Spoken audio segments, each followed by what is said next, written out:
ജോയ്സ് ടിവിയിലൂടെ ഞങ്ങളെ ശ്രദ്ധിക്കുന്ന എല്ലാവർക്കും യേശു ക്രിസ്തുവിന്റെ നാമത്തിൽ ഞങ്ങളുടെ സ്നേഹവും വന്ദനവും അറിയിക്കുന്നു.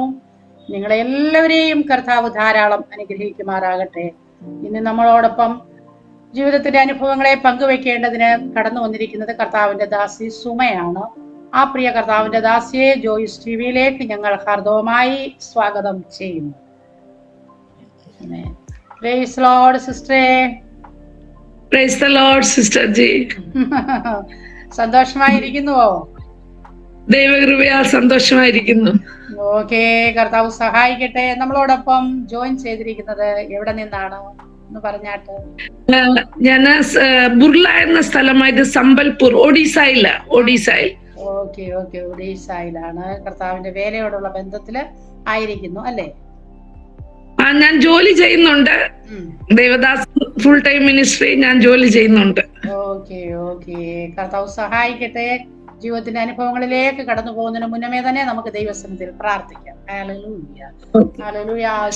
സ്തോത്രം പരിശുദ്ധ കർത്താവേ, നന്ദിയോടെ സ്തോത്രം ചെയ്യുന്നു അപ്പാ, സ്തുതിക്കുന്നു അപ്പാ. അങ്ങോട്ട് സന്നിധാനത്തിലടിയിലും പ്രിയ കർത്താവിന്റെ ദാസിയുമായി കടന്നു വന്നിരിക്കുന്ന കർത്താവെ, കഴിഞ്ഞ കാലങ്ങളില് എന്റെ ദാസിയെയും കുടുംബത്തെയും കർത്താവ് നടത്തിയ വിധങ്ങളും വഴികളും കർത്താവെ വിവരിപ്പാൻ തക്കോണം ദൈവസന്നിധിയിലായിരിക്കുന്ന കർത്താവെ, അത് കേൾവിക്കാരുടെ ജീവിതത്തിലെ ഏറ്റവും അനുഗ്രഹവും ആശ്വാസവും വിടുതലും കർത്താവിനോട് ഹാലലി അടുക്കുന്നതിന് മുഖാന്തരവുമായി തീരുവാന് പരിശുദ്ധാത്മാവ് സഹായിക്കണമേ. ഞങ്ങളുടെ സാന്നിധ്യം ഞങ്ങളോട് കൂടെ ഇരുന്നാട്ട് യേശു ക്രിസ്തുവിന്റെ നാമത്തിൽ തന്നെ ആമേൻ. ഹല്ലേലൂയ. സ്തോത്രം. ആമേൻ. പ്രൈസ് ലോർഡ് സിസ്റ്ററെ. ജീവിതത്തിന്റെ അനുഭവങ്ങളെ സിസ്റ്റർ നമ്മുടെ ടിവിയിലൂടെ പറയാവുന്നതാണ്. ആമേൻ. Okay, praise the lord. എല്ലാ ദൈവമക്കൾക്കും ദൈവനാമത്തിൽ വന്ദനം ചെയ്യുന്നു. എൻ്റെ പേര് പറഞ്ഞതുപോലെ സുമ. എൻ്റെ മൊത്തം പേര് സുമ ഫിലിപ്പ്. ഞാൻ കേരളത്തിൽ പത്തനംതിട്ട ഡിസ്ട്രിക്റ്റിൽ അട്ടച്ചാക്കൽ എന്ന പ്രദേശത്ത് ഒരു കൊച്ചു ഗ്രാമത്തിൽ എൻ്റെ മാതാപിതാക്കളുടെ 3 പെൺമക്കളിൽ മൂത്ത മകളായി ജനിക്കുവാനുള്ള ഭാഗ്യം കർത്താവ് എനിക്ക് തന്നു. ഇപ്പം ഞാൻ എൻ്റെ ഹസ്ബൻഡുമായിട്ട് ഒഡീസയിലായിരിക്കുന്നു. എനിക്ക് 2 കുഞ്ഞുങ്ങളെ കർത്താവ് ദാനമായി തന്നു.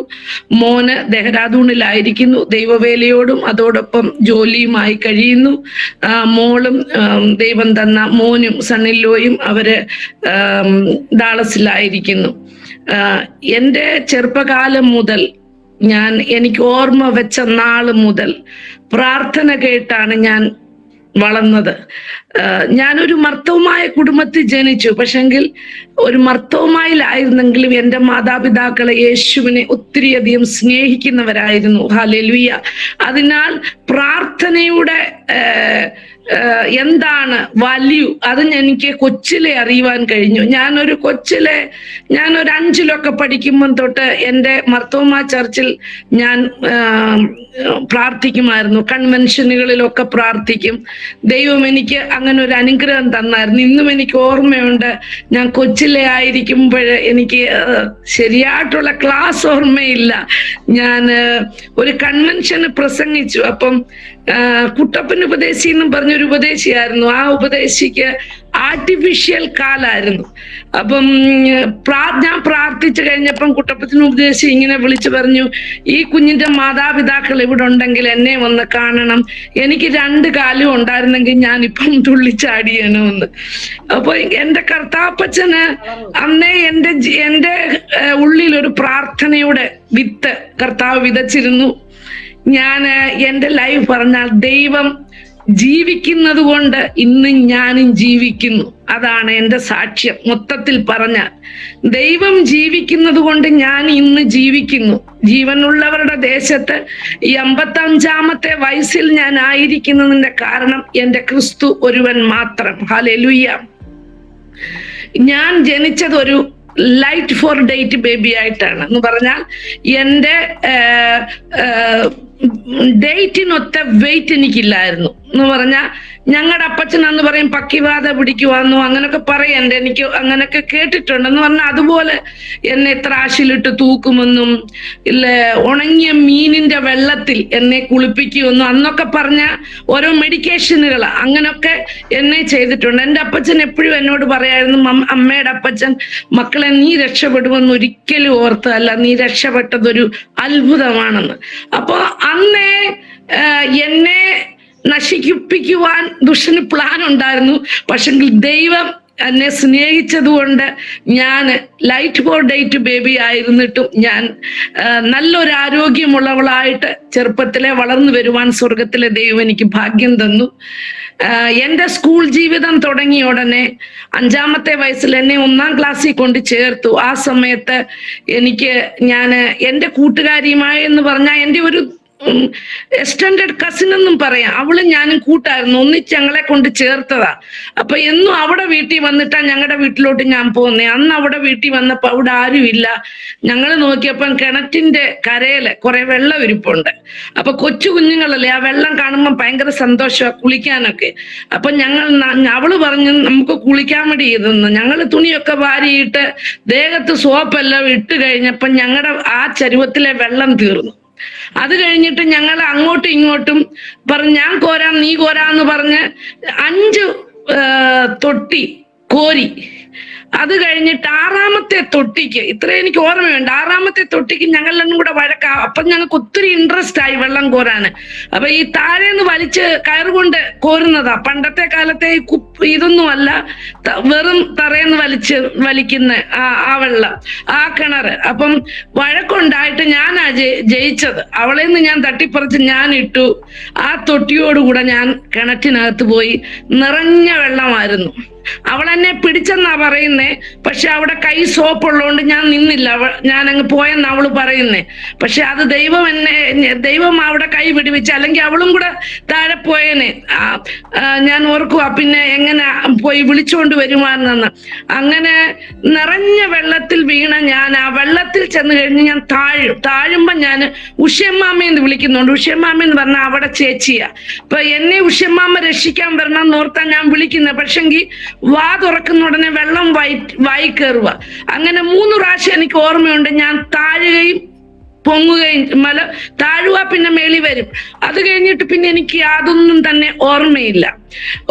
ആ കുഞ്ഞ് പോയി അവരുടെ വീട്ടിൽ വേലയ്ക്ക് ഒത്തിരി ദൂരെ അവർക്ക് വസ്തു ഉള്ളവർ അവിടെ പോയി. അവിടെ ചേച്ചിയും വേലയ്ക്ക് നിന്നെ ആ കുഞ്ഞുവൻചാനെയും കൂടെ വിളിച്ചോണ്ട് വന്നു. സുമ ഇങ്ങനെ കിണറ്റിൽ പോയെന്നും പറഞ്ഞ് അവര് വന്ന് നോക്കിയപ്പോ അവര് പറഞ്ഞത് ഞാനിങ്ങനെ മലന്ന് കിണറ്റിനുള്ളിൽ പോച്ചയെ പിടിച്ച് കിടക്കുന്നെന്നാ പറഞ്ഞ്, മലന്ന്.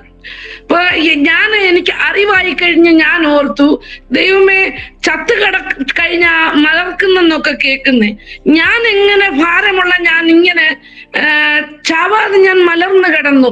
അതൊരു സ്വർഗീയ കരമാണെന്ന് എനിക്ക് മനസ്സിലായി. ചെറുപ്പത്തിൽ എനിക്ക് അതിനെക്കുറിച്ച് അത്ര ഇതിൽ ഗ്രാഹ്യമില്ല. അവര് വന്ന് പിന്നെ എന്നെ തലയ്ക്കാണ്ട് തലമുടിക്കോ തലയ്ക്കൊക്കെയോ പിടിച്ച് ഇറങ്ങി രക്ഷപ്പെട്ടു. അങ്ങനെ കുറെയൊക്കെ വെള്ളം ഉണ്ടായിരുന്നു വയറ്റിൽ, അത് തിരിച്ചിട്ട്. പക്ഷെ ആശുപത്രിയിലൊന്നും കൊണ്ടുപോയില്ല. അങ്ങനെ വെള്ളത്തിൽ മുങ്ങി ചത്തുപോകാതെ സ്വർഗത്തിലെ ദൈവം എന്നെ 5-ാമത്തെ വയസ്സിൽ രക്ഷപ്പെടുത്തി. ദൈവനാമത്തിന് മഹത്വം ഉണ്ടാകട്ടെ. അതിന് ശേഷം ഞാൻ കോളേജിൽ എൻ്റെ 11th കഴിഞ്ഞ് 12th കയറുന്ന ആ സമയത്ത് ഞാൻ 10ലൊക്കെ പഠിക്കുന്നതിന് മുമ്പ് തൊട്ടേ എനിക്ക് പ്രാർത്ഥനയ്ക്ക്, ഞാൻ പറഞ്ഞല്ലോ കുഞ്ഞിലെ തൊട്ടേ ഭയങ്കര ഇഷ്ടമാ. അപ്പൊ എല്ലായിടത്തും പ്രാർത്ഥനയ്ക്ക് പോകും. മർത്തോമ ചർച്ചിന്റെ ഏത് പ്രാർത്ഥനയ്ക്ക് എൻ്റെ അമ്മ അച്ചാച്ചി എന്നെ കൊണ്ടുപോകും. അങ്ങനെ ഞങ്ങൾ പോകും. ഞങ്ങൾ 3 പോകും. ഞങ്ങൾ 3 പെമ്പിള്ളാർ, ഞങ്ങൾ 3, എൻ്റെ അനിയത്തിമാർ 2 പേര്, ഞങ്ങളെ 3 പേരെയും കൊണ്ടുപോകും. അപ്പം പ്രാർത്ഥനയ്ക്ക് പോയി എനിക്കങ്ങ് ഭയങ്കര സ്നേഹം എൻ്റെ യേശുപ്പച്ചനോട്. എനിക്ക് എപ്പോഴും പ്രാർത്ഥന, അയ്യത്ത് പോയിരുന്നു, അവിടെ എവിടെയെല്ലാം ഞാൻ പ്രാർത്ഥിക്കും, കൈകൊട്ടും. അപ്പം എൻ്റെ ഈ പോക്ക് കണ്ട് എൻ്റെ അച്ചാച്ചി ഇങ്ങനെ ഒരു ശബ്ദം പറയുമായിരുന്നു, ഈ കൊട്ടി കയറ് കെട്ടി കയറ് പൊട്ടിച്ച് വെളിയിൽ ഇറങ്ങരുതെന്ന് പറയായിരുന്നു എന്നോട്, ഞാൻ 10ലൊക്കെ പഠിക്കുമ്പോ. അത് കഴിഞ്ഞിട്ട് ഒരു ദിവസം ഞാൻ 11 പോവാൻ തുടങ്ങുമ്പം എനിക്കിങ്ങനെ തോന്നി, എൻ്റെ കമ്മലൊക്കെ ഇട്ടിട്ട്, നമ്മുടെ നാട്ടില് പാവങ്ങളാന്നേലും ആ കാലത്ത് ഈ സ്വർണ്ണമൊക്കെ വാങ്ങിച്ചു തരും. അപ്പൊ എനിക്കും ഉണ്ടായിരുന്നു ഒരു മോതിരവും 3 വളയും കമ്മലും മാലയൊക്കെ ഉണ്ടായിരുന്നു. അപ്പൊ ഞാൻ ഇതൊക്കെ ഇട്ടുകൊണ്ട് പോകുമ്പോ എനിക്ക് തോന്നി ചെറുക്കന്മാരെന്നെ ആകർഷിക്കരുത്. അപ്പൊ ഞാന് മനസ്സിൽ ഓർത്ത്, കർത്താവെ എന്നെ ആകർഷിക്കാതിരിക്കാൻ ഞാൻ എങ്ങനെ കാണണം? അപ്പം ഞാൻ ഓർത്തപ്പോ എൻ്റെ ബുദ്ധി വന്നു, കമ്മലൂരിയ ഒത്തിരി വൃത്തികേടാ കാണാന്. അപ്പൊ ഞാൻ കമ്മലൂരാന്ന് ഓർത്തു. അപ്പൊ ഞാൻ ചെന്ന് ഇങ്ങനെ ഒരു പായിട്ട് ഞങ്ങളുടെ റൂമിൽ പ്രാർത്ഥിച്ചിട്ട് അമ്മയോട് പറഞ്ഞു, അമ്മേ എനിക്ക് കമ്മൽ ഊരണമെന്ന് പറഞ്ഞു. അപ്പൊ അമ്മ ചോദിച്ചു, എന്തിനാ മക്കളെ കമ്മൽ ഊരുന്നത്? ഞാൻ പറഞ്ഞു, എനിക്ക് എന്നെ നല്ലതായിട്ടൊന്നും കാണണ്ട, അതുകൊണ്ട് എനിക്ക് ഇഷ്ടമല്ല, ഞാൻ ഊരാൻ ആഗ്രഹിക്കുന്നു. അമ്മയൊന്നും ഇത് ഒന്നോന്ന് പറഞ്ഞില്ല. അമ്മ പറഞ്ഞു, മക്കളെ, ദൈവം നിന്നോട് പറയുന്ന പോലെ കേക്ക്, അപ്പം പറയുന്ന പോലെ അനുസരിക്കുന്നു പറഞ്ഞു. മനയൊന്നും ചെയ്തില്ല. അന്ന് വൈകിട്ട് ഞാൻ തന്നെത്താനെ പ്രാർത്ഥിച്ച് അറിയാവുന്ന രീതി എന്റെ കമ്മല് ഊരി വെച്ചു. അപ്പൊ വൈകിട്ട് ഞങ്ങൾ ഒന്നിച്ചിരുന്നാ കഴിക്കുന്നത്. അപ്പൊ എന്റെ അച്ചാച്ചി എന്ന് പറഞ്ഞാൽ എന്റെ ഫാദറിനെ അച്ചാച്ചി എന്നാ വിളിക്കുന്നത്. അച്ചാച്ചി ഇവിടെ നിന്ന് ആഹാരം കഴിക്കുക, ഞങ്ങള് 3 പേര് ഇങ്ങനെ ലൈനയിലിരിക്കുക. അപ്പൊ അച്ചാച്ചി ഉടനെ എന്റെ കാതയിലോട്ട് അച്ചാച്ചിയുടെ കണ്ണ് പോയി. ചോദിച്ചു, അപ്പൊ അങ്ങ് എഴുന്നേറ്റു. കഞ്ഞി കൂടി നിർത്തിയിട്ട്, കഞ്ഞിയാ ഞങ്ങളുടെ വീട്ടിൽ അന്നത്തെ കാലത്ത് വൈകിട്ട്, അത് നിർത്തിയിട്ട് അങ്ങ് എണ്ണീച്ച് പറഞ്ഞു, നിന്റെ കാതയിൽ എന്ത് ചെയ്യും ചോദിച്ചു. ഞാൻ പറഞ്ഞു, അതെനിക്ക് ഇഷ്ടമല്ല, ഊരി വെച്ചെന്ന്. അപ്പൊ അച്ചാച്ചി ഉണ്ടല്ലോ, പെട്ടെന്ന് അച്ചാച്ചിക്ക് കോപം വരും. അച്ചാച്ചിക്ക് ഈ പണ്ട് തൊട്ടേ കുറച്ച് നാൾ കൊണ്ട് എന്നെ നോക്കി വെച്ചേക്കുവാ. ഞാൻ ഈ പെന്തിക്കോസ് ആരാധനയ്ക്കൊക്കെ ഇടയ്ക്ക് ഞങ്ങളുടെ അടുത്ത്, ഞങ്ങളുടെ ഈ ഒരു പേര് കേട്ട് കാണും, സിസ്നു അറിയായിരിക്കും, നമ്മുടെ ഒരു പാപ്പച്ചാൻ ഉണ്ടായിരുന്നു ഞങ്ങളുടെ അട്ടച്ചാക്കല്, ഈ ലോഡിങ് പാപ്പച്ചാൻ എന്ന് പറയും. ഇങ്ങനെ ലോഡിങ് ഒക്കെ ചെയ്ത് നടക്കുന്ന അച്ചാൻ മനസാന്തരപ്പെട്ട ആ സമയത്ത്. അപ്പൊ അവിടെ പെന്തിക്കോസുകാര് വരും, ഈയിടെ മരിച്ചുപോയ കണ്ണുപൊട്ടിയ ഉപദേശിയൊക്കെ. അപ്പൊ അവിടെ ഞങ്ങൾ പോവും. അപ്പൊ എനിക്ക് ആ ആരാധനയും പ്രാർത്ഥനയും അവരുടെ അന്യഭാഷയും ഒക്കെ എനിക്ക് ഒത്തിരി ഇഷ്ടമാ അത് കാണാൻ. അപ്പൊ ഞാന് അപ്പൊ അച്ചാച്ചി ഇതെല്ലാം എന്റെ ഈ പ്രവൃത്തി കണ്ട് അച്ചാച്ചി ഓർത്തിപ്പോൾ പെന്തിക്കോസിലെ കണ്ട് പോകാനുള്ള രീതിയിലാന്ന് പറഞ്ഞ് എന്നെ അങ്ങ് എന്നോടങ്ങ് അലയ്ക്കാൻ തുടങ്ങി. അലയ്ക്കുവല്ല, അങ്ങ് ഭയങ്കരമായിട്ട്. ഞങ്ങളുടെ വീട്ടിൽ എന്റെ അച്ചാച്ചി അമ്മയും വഴക്കുണ്ടാകുന്ന ഞങ്ങൾ ഒരിക്കലും കുഞ്ഞുങ്ങൾ കണ്ടിട്ടില്ല. അന്ന് ഇതുപോലെ അലച്ചു. വീട്ടിലെ മൂത്തവളാന്നും പറഞ്ഞുകൊണ്ട് അപ്പത്തേന് എന്റെ പപ്പായുടെ ജ്യേഷ്ഠനും അനിയനും എല്ലാം അടുത്ത് താമസിക്കും. അവരെല്ലാം ഓടി വന്നു. എന്റെ അമ്മാമ്മമാരും എന്റെ ഉപ്പാപ്പനും ഭാര്യയും എന്റെ വലിയ പപ്പായുടെ ഭാര്യയും 2 പേരും ഓടി വന്ന്, എന്തുകൂടെ ഇവിടെ ബഹളം കേൾക്കുന്നേ ഈ സന്ധ്യാവേളയിൽ എന്ന് പറഞ്ഞു. അവൻ പറഞ്ഞു, നോക്കി, ഇവള് പൊട്ടക്കൊല്ലത്തിയുടെ കൂട്ട്, ഇവള് മണലൂരെ മൂത്ത പെമ്പിള്ളാരി മൂത്ത് വരാം. അപ്പൊ എന്റെ അച്ചാച്ചിക്ക് അവര് സഹോദരങ്ങൾ മൊത്തം ഒരു 10 പേരാ. അവരില് പെമ്പിള്ളാരി മൂത്തതാ ഞാൻ, കൊച്ചുമക്കളില്. ആമ്പിള്ളാരി മൂത്ത ജ്യേഷ്ഠന്റെ പപ്പായുടെ ജ്യേഷ്ഠൻ മക്കളുണ്ട്. പൊട്ടക്കൊല്ലത്തിയുടെ കൂട്ടി, നോക്കിടാ ഇവളെ. ഞാൻ പറഞ്ഞു, ഇവള് കൊട്ടി ഇവള് പോകുന്ന ലക്ഷണമായിരുന്നു. അന്നേ എനിക്കറിയായിരുന്നു ഇവള് പറയുവായി. അപ്പൊ എന്നോട് അപ്പത്തേന് എന്റെ ഉപ്പാപ്പന്മാര് ചാടാൻ തുടങ്ങി. അപ്പച്ചനും പറഞ്ഞു, നീ എന്തിനാ ഇങ്ങനെ ചെയ്തതെന്ന്. അപ്പൊ എനിക്ക് തോന്നി ഇവരെല്ലാം കൂടെ എന്നെ അങ്ങ് സമ്മർദ്ദം ചെലുത്തി. ഞാനങ്ങ് പേടിച്ചു പോയി. പേടിച്ചിട്ട് ഞാൻ പറഞ്ഞു, എന്റെ വായിൽ അന്നേരം അങ്ങനെ കള്ളത്തരവാ ഞാൻ പറഞ്ഞു. എന്നോട് ചോദിച്ചു, നീ എന്തിനാ കമ്മൽ ഊരിയെന്ന് ചോദിച്ചു. ഞാൻ പറഞ്ഞു, എന്റെ കാതെ വരവ് കമ്മലാ കിടന്നേ, അത് പഴുക്ക് അനിയാനും ഊരിയാന്ന് പറഞ്ഞു. കള്ളത്തരം. അപ്പം അവരുടെ ഷൗട്ടെല്ലാം കൂടെ കേട്ട് അപ്പൊ കുഞ്ഞുമാ പറഞ്ഞു, നിനക്ക് 4 കമ്മലുണ്ടായിരുന്നല്ലോ, അതെന്തിയേ? അപ്പം ഞാനിങ്ങനെ ഒരു ഒടിഞ്ഞു കിടക്കുവാന്നൊക്കെ പറഞ്ഞു. അപ്പൊ കുഞ്ഞിപ്പാൻ പറഞ്ഞു, കേറടി എന്ന് പറഞ്ഞു എന്നോട്. എന്ന് പറഞ്ഞാൽ ഒരു ബൈക്ക് ഉണ്ടെന്ന് കുഞ്ഞിപ്പാൻ പറഞ്ഞു, കേറടി, പോയി നിനക്കൊരു കമ്മല് വാങ്ങിച്ചോണ്ട് വരാന്ന് പറഞ്ഞു. അപ്പൊ ഞാൻ ഓർത്തു, കുഞ്ഞിപ്പാൻ അങ്ങനെ ചെയ്തു കളയുന്ന ആളാ. അപ്പൊ ഞാൻ പറഞ്ഞു, പിന്നെ ഞാൻ സോറി എന്ന് പറഞ്ഞ് കരയാൻ തുടങ്ങി അവരുടെ മുന്നേ. ഞാൻ പറഞ്ഞു, എനിക്കിതൊന്നും ഇടുന്നതിന് ഒരു താല്പര്യവുമില്ല, അതുകൊണ്ട് ഞാൻ ഞാൻ പ്രാർത്ഥിച്ചൂരിയതാ. ഇനി നിങ്ങളെല്ലാരും കൂടെ എന്നെ അത് ഫോഴ്സ് ചെയ്തിട്ടാ എന്റെ കാത് പഴുക്കുകയോ എന്തെങ്കിലും സംഭവിക്കുകയോ ചെയ്താൽ നിങ്ങൾ നോക്കിക്കോണം. കാരണം ഞാൻ ഇത് ദൈവസന്നിധി പ്രാർത്ഥിച്ചൂരിയതാന്ന് പറഞ്ഞു. അന്ന് പിന്നെ എല്ലാരും 3 പേരും കൂടി ഇങ്ങനെ സമ്മതിച്ചു. ഈ ഇത് ലാസ്റ്റിലെ എന്ന് പറഞ്ഞാല് ഇത് ഊരി ഇനിയും വേറെ ഒന്നും ഊരിയേക്കരുതെന്നും പറഞ്ഞ് അന്ന് എന്നെ ശാസിച്ച് നിർത്തി. അപ്പൊ ഇതിന്റെ ഇടയ്ക്ക് ഞാൻ പറയുക, ഞാൻ 7ാം ക്ലാസ്സിൽ പഠിച്ചുകൊണ്ടിരിക്കുന്ന ഉടനെ എനിക്ക് 7ാം ക്ലാസ്സിലെ എക്സാം കഴിഞ്ഞ ആ സമയത്ത് ഒരു കൊച്ചു പ്രാർത്ഥന കൂട്ടത്തിൽ ഞാൻ ഞങ്ങളുടെ മർത്തോമായ ചർച്ചിലെ പോയപ്പം അവിടെ വെച്ചൊരു ജോർജ് കുട്ടി ഉപദേശിച്ചു വന്നു. അന്ന് മാനസാന്തരത്തെ കുറിച്ചായിരുന്നു വചനം. അത് കഴിഞ്ഞ് അതിന്റെ ഇടയ്ക്ക് ചോദിച്ചു, ഇന്ന് വരെ ദൈവത്തെ രക്ഷിതാവായി സ്വീകരിച്ച ആരെങ്കിലും ഇവിടെ ഉണ്ടെങ്കിൽ ഇന്നാണ് സുപ്രഭാത കാലം, ഇന്നാണ് രക്ഷാ ദിവസം. അതുകൊണ്ട് പ്രാർത്ഥിച്ച് ആരെങ്കിലും ഇതുവരെ പറഞ്ഞിട്ടില്ലെങ്കിൽ അപ്പന ജീവൻ ദൈവത്തിന് കൊടുക്കാൻ പറഞ്ഞു. എന്നിട്ട് ഒരു കാര്യം ആ ദേവദാസൻ പറഞ്ഞു, ഇന്ന് നിങ്ങൾ ദൈവത്തെ സ്വീകരിച്ചില്ല, നിങ്ങൾ ഇന്ന് മരിക്കുകയാണെങ്കിൽ നിങ്ങൾ സ്വർഗത്തിലല്ല നരകത്തിലാണ് പോണം എന്ന് പറഞ്ഞു. അപ്പൊ എന്റെ കൊച്ചു മനസ്സിൽ ആ നരകമെന്ന് കേൾക്കുകയും എനിക്കൊരു ഭയങ്കര ദുഃഖം. അപ്പൊ ഞാൻ ഓർത്ത് എനിക്ക് ഇനി സ്വർഗത്തിൽ പോയാൽ മതി. അപ്പൊ ഞാന് അവിടെ ഉടനെ ചാടി എഴുന്നേറ്റ്, കൊച്ചു കുഞ്ഞായ ഞാൻ ചാടി എഴുന്നേറ്റ് പറഞ്ഞു, ഞാന് യേശുവിനെ ഇന്ന് രക്ഷിതാവായി സ്വീകരിക്കാൻ ആഗ്രഹിക്കുന്നു. അന്ന് ദൈവരാജ്യത്തിന്റെ ആഴമോ യാതൊന്നും അറിയാത്ത ഞാന് സ്വർഗത്തിൽ പോണം എന്നുള്ള ആഗ്രഹത്തിൽ എന്റെ യേശുവിനെ സ്വീകരിക്കാനുള്ള മഹാഭാഗ്യം ഇന്ന് ഞാൻ പറയുകയാണെങ്കിൽ, പിതാവായ ദൈവം പുത്രനായ ക്രിസ്തുവിലേക്ക് അന്ന് എന്നെ ആകർഷിച്ചു. ഹല്ലേലൂയ. അന്ന് ഞാൻ എഴുന്നേറ്റ് അങ്ങനെ സമർപ്പിപ്പാനിടയായി. 7ാം ക്ലാസ് വരെ ഞാൻ ഒരു വിഷയത്തിന് പോലും ജയിക്കത്തില്ലായിരുന്നു. എല്ലാത്തിലും ചുമപ്പ് മാർക്കാ, 10 കൂടുതൽ ഒന്നിനും ഇല്ല മാർക്ക്. പിന്നെ അന്നത്തെ കാലത്തിൽ ഓൾ പാസ് അല്ലേ, പാസ് ആയിക്കൊണ്ടിരിക്കും. അതുകൊണ്ട് 5 ഞാൻ 7 വരെ എത്തി.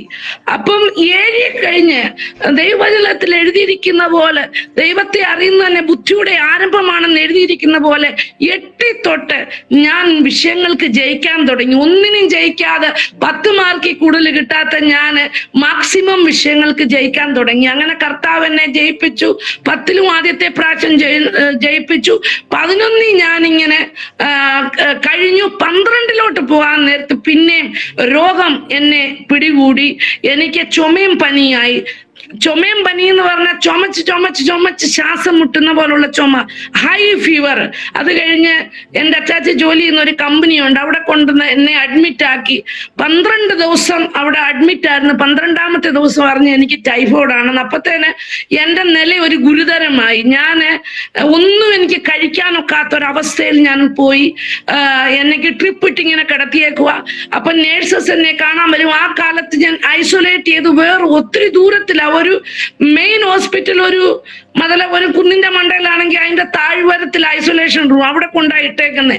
അവിടെ വീട്ടിലുള്ള ഒരാൾ കയറാൻ നോക്കും, ബാക്കി ആരും ഒക്കത്തില്ല. അങ്ങനെയുള്ള ഒരു ലിമിറ്റഡ് ആയിട്ടുള്ള ഒരു വിസിറ്റിംഗുകാർ വല്ലതും വരുവാണെങ്കിൽ 1 or 2 പേരെ കയറ്റി വിടും, അത്രയേ ഉള്ളൂ. അങ്ങനെ ഒരു അവസ്ഥയായിരുന്നു.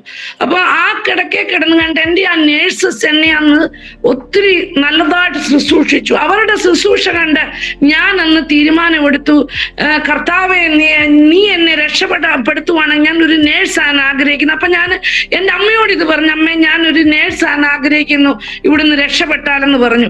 അമ്മ പറഞ്ഞു, മക്കളെ നിനക്ക് എന്തുവാ തോന്നുന്നേ അതുപോലെ നീ ചെയ്തോ, ദൈവം സൗഖ്യം തരട്ടെന്ന് പറഞ്ഞു. അപ്പം ഞാൻ ഹൃദയം കൊണ്ട് അവിടെ കിടന്ന് അവന്റെ അപ്പച്ചനോട് പ്രാർത്ഥിച്ചു, കർത്താവെ നീ എനിക്ക് ജീവൻ തന്നെ എന്നെ വെളിയിൽ കൊണ്ടുപോയാൽ ഞാനൊരു നേഴ്സാണ് ആഗ്രഹിക്കുന്നു.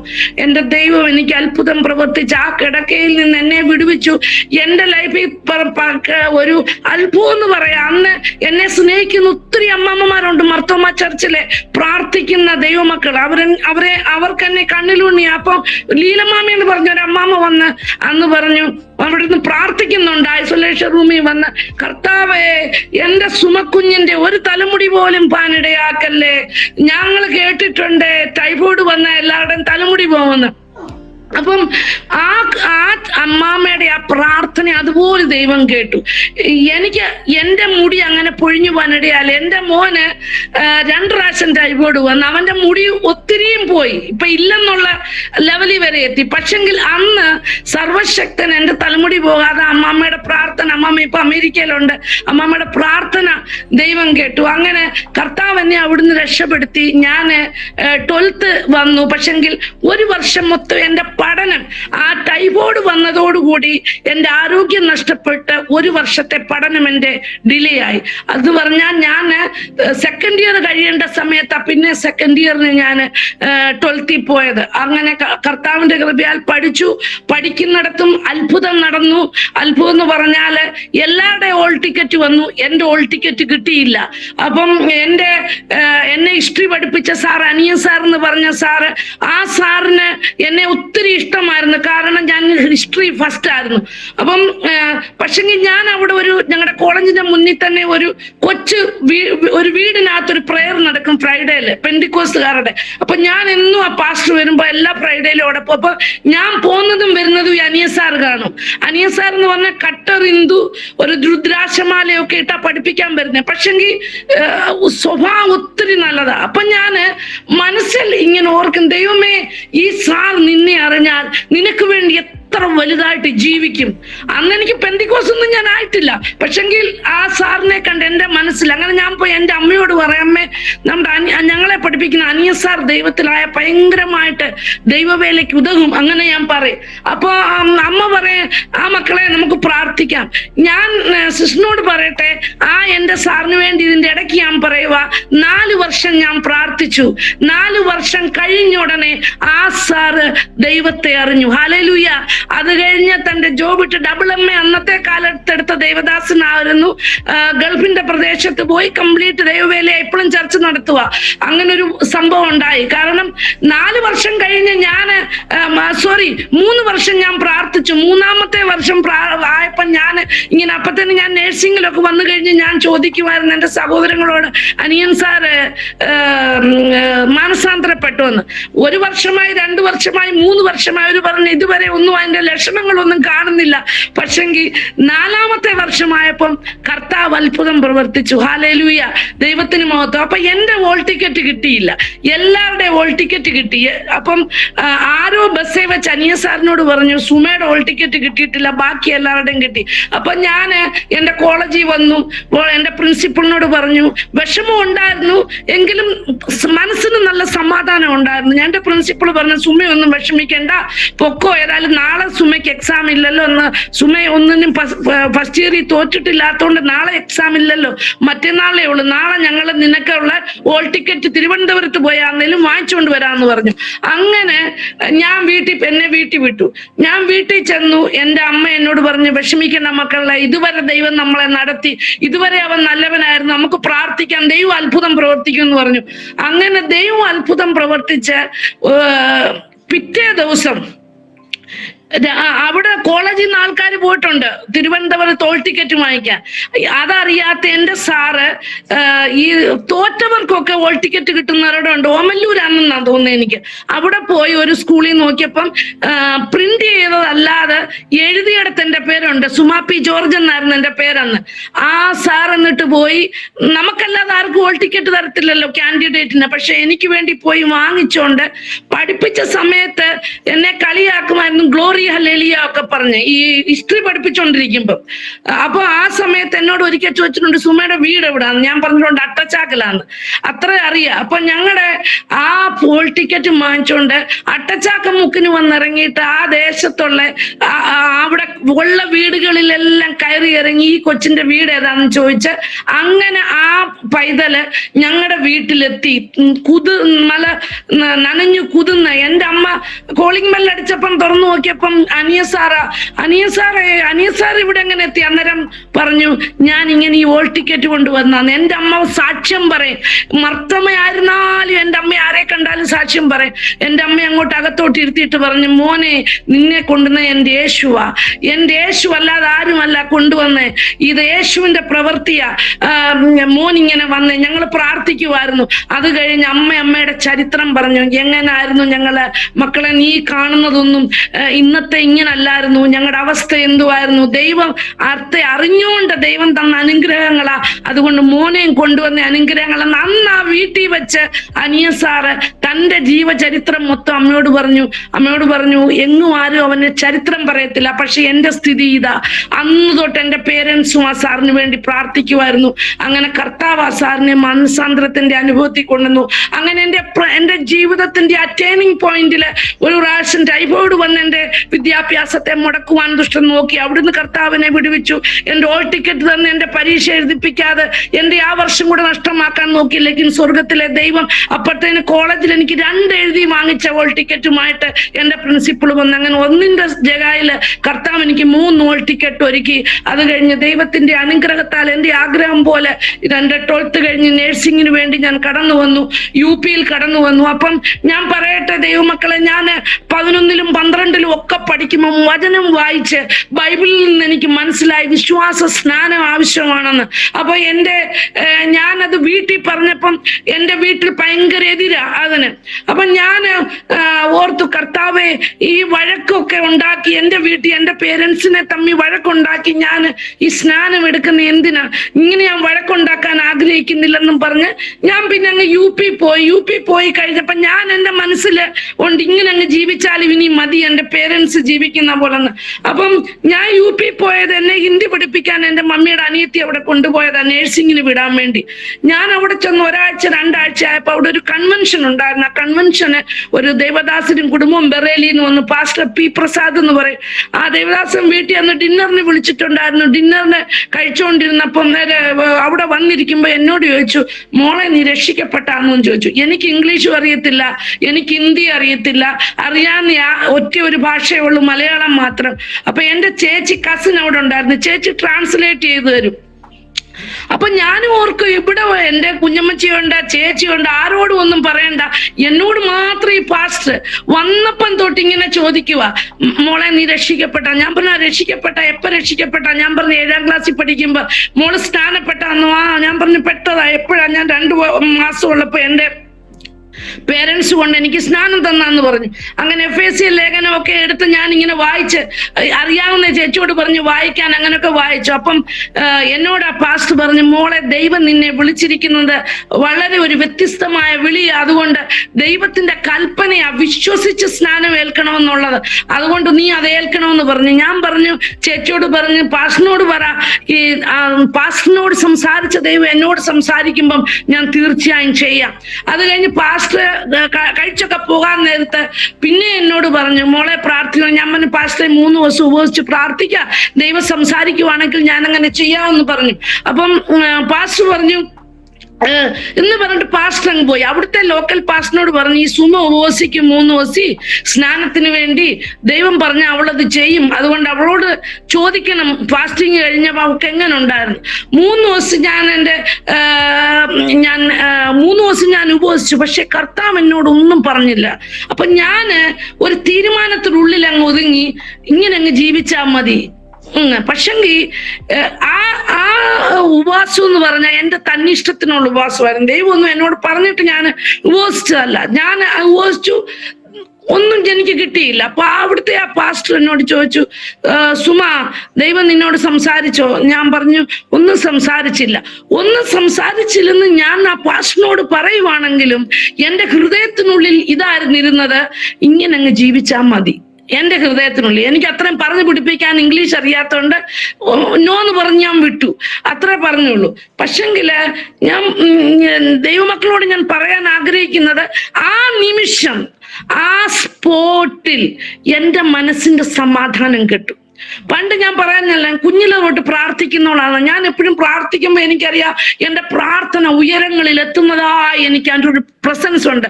അതുപോലെ ഞാൻ പ്രാർത്ഥിക്കുന്ന സകല വിഷയങ്ങൾക്കും എൻ്റെ അപ്പച്ചൻ എനിക്ക് മറുപടി തരും. അപ്പൊ എനിക്ക് അന്ന് തൊട്ട് തുടങ്ങി എൻ്റെ പ്രാർത്ഥന ഈ അന്തരീക്ഷ മണ്ഡലങ്ങളിൽ അത് മുന്നോട്ട് പോകുന്നില്ല. എനിക്ക് സമാധാനമില്ലാതായി 1 ദിവസമായി, 2 ദിവസമായി, 3 ദിവസമായി, ഒരാഴ്ചയായി എനിക്ക് ഭയങ്കര അസ്വസ്ഥത. എനിക്ക് അവിടെ യാതൊരു കുഴപ്പവുമില്ല എൻ്റെ കൊച്ചമ്മയുടെ വീട്ടില്. പക്ഷെങ്കിൽ എനിക്ക് മനസ്സിന് സമാധാനമില്ല. അന്ന് ഒരു ദിവസം, ഒരാഴ്ച കഴിഞ്ഞ് ഒരു ദിവസയില് അവരെല്ലാം കിടന്നുറങ്ങി. രാത്രി 12 മണിയായി. ഞാൻ എൻ്റെ മുറിയില് കട്ടിലിന്റെ ചോട്ടിൽ മുട്ടുമടക്കി ഞാൻ പറഞ്ഞു, കർത്താവെ, ഉയരത്തിലോട്ട് നോക്കി, ഇങ്ങനൊന്നും അല്ല, അങ്ങ് ഹൃദയം പൊട്ടിയും കരയുവാ കർത്താപ്പച്ചനോട്, കർത്താവെ,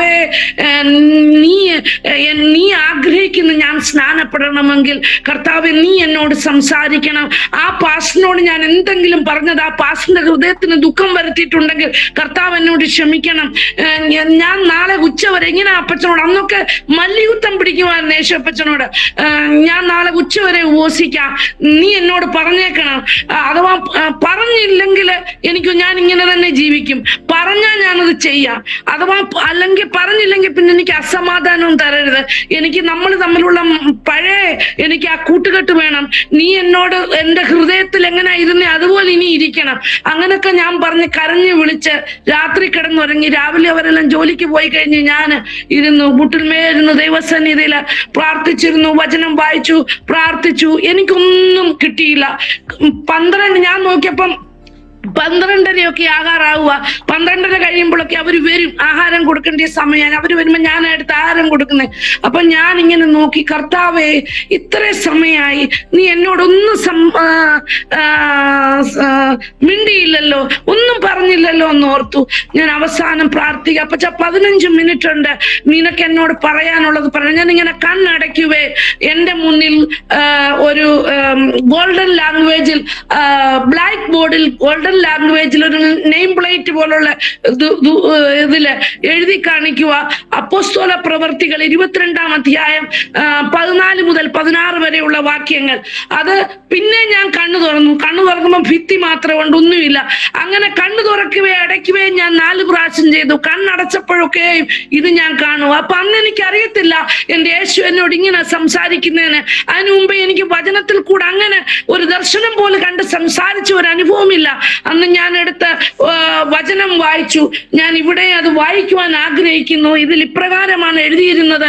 അപ്പോസ്തല പ്രവൃത്തികൾ 22-ാം അധ്യായം 14 മുതൽ 16 വരെയുള്ള വാക്യങ്ങൾ. അപ്പോൾ അവൻ എന്നോട്, നമ്മുടെ പിതാക്കന്മാരുടെ ദൈവം നിന്നെ തന്റെ ഇഷ്ടം അറിവാനും നീതിമാനായവനെ കാണുവാനും അവന്റെ വായിൽ നിന്ന് വചനം കേൾപ്പാനും നിയമിച്ചിരിക്കുന്നു. നീ കാണുകയും കേൾക്കുകയും ചെയ്യുന്നതിന് സകല മനുഷ്യർക്കും നീ അവന്റെ സാക്ഷിയായിത്തീരും. ഇനി താമസിക്കുന്നത് എന്ത്? എഴുന്നേറ്റ് അവന്റെ നാമം വിളിച്ച് പ്രാർത്ഥിച്ച് സ്നാനമേറ്റ് നിന്റെ പാപങ്ങളെ കഴുകിക്കളക എന്ന് പറഞ്ഞു. ഹല്ലേലൂയ. ബൈബിളിൽ ഇങ്ങനൊരു വാക്യം ഉണ്ടെന്ന് പോലും എനിക്ക് അന്നത്തെ കാലത്ത് അറിയത്തില്ലായിരുന്നു. ഈ വചനം എന്നെ വളരെയധികം, ഞാൻ സാഷ്ടാംഗം ആ തറയെ വീണ് ഞാൻ കർത്താവിനോട് മാപ്പ് ചോദിച്ചു. എന്നിട്ട് ഞാൻ പറഞ്ഞു, കർത്താവേ, ആ പാസ്റ്റർ പ്രസാദിനെ കുറിച്ച് ഒന്നും അറിയത്തില്ല, എവിടെയാണെന്നറിയത്തില്ല, എനിക്കൊരു മാപ്പ് ചോദിക്കണമെന്നുണ്ട് ആഗ്രഹം, ഒന്ന് പറയണമെന്നുണ്ട് ആഗ്രഹം. ഞാൻ സിസ്റ്ററിനോട് പറയുക, എന്റെ ആഗ്രഹത്തെയും ദൈവം മാനിച്ചു. ഞാൻ നേഴ്സിങ്ങിന് ബീഹാറിൽ ചെന്നപ്പം ഞാൻ 3rd ഇയറിലായിരിക്കുമ്പോൾ 2nd ഇയറിൽ പാസ്റ്റർ പി പ്രസാദിന്റെ മോൾ അവിടെ ട്രെയിനിങ്ങിന് വന്നു ഡെങ്കൺ ഹോസ്പിറ്റലില്.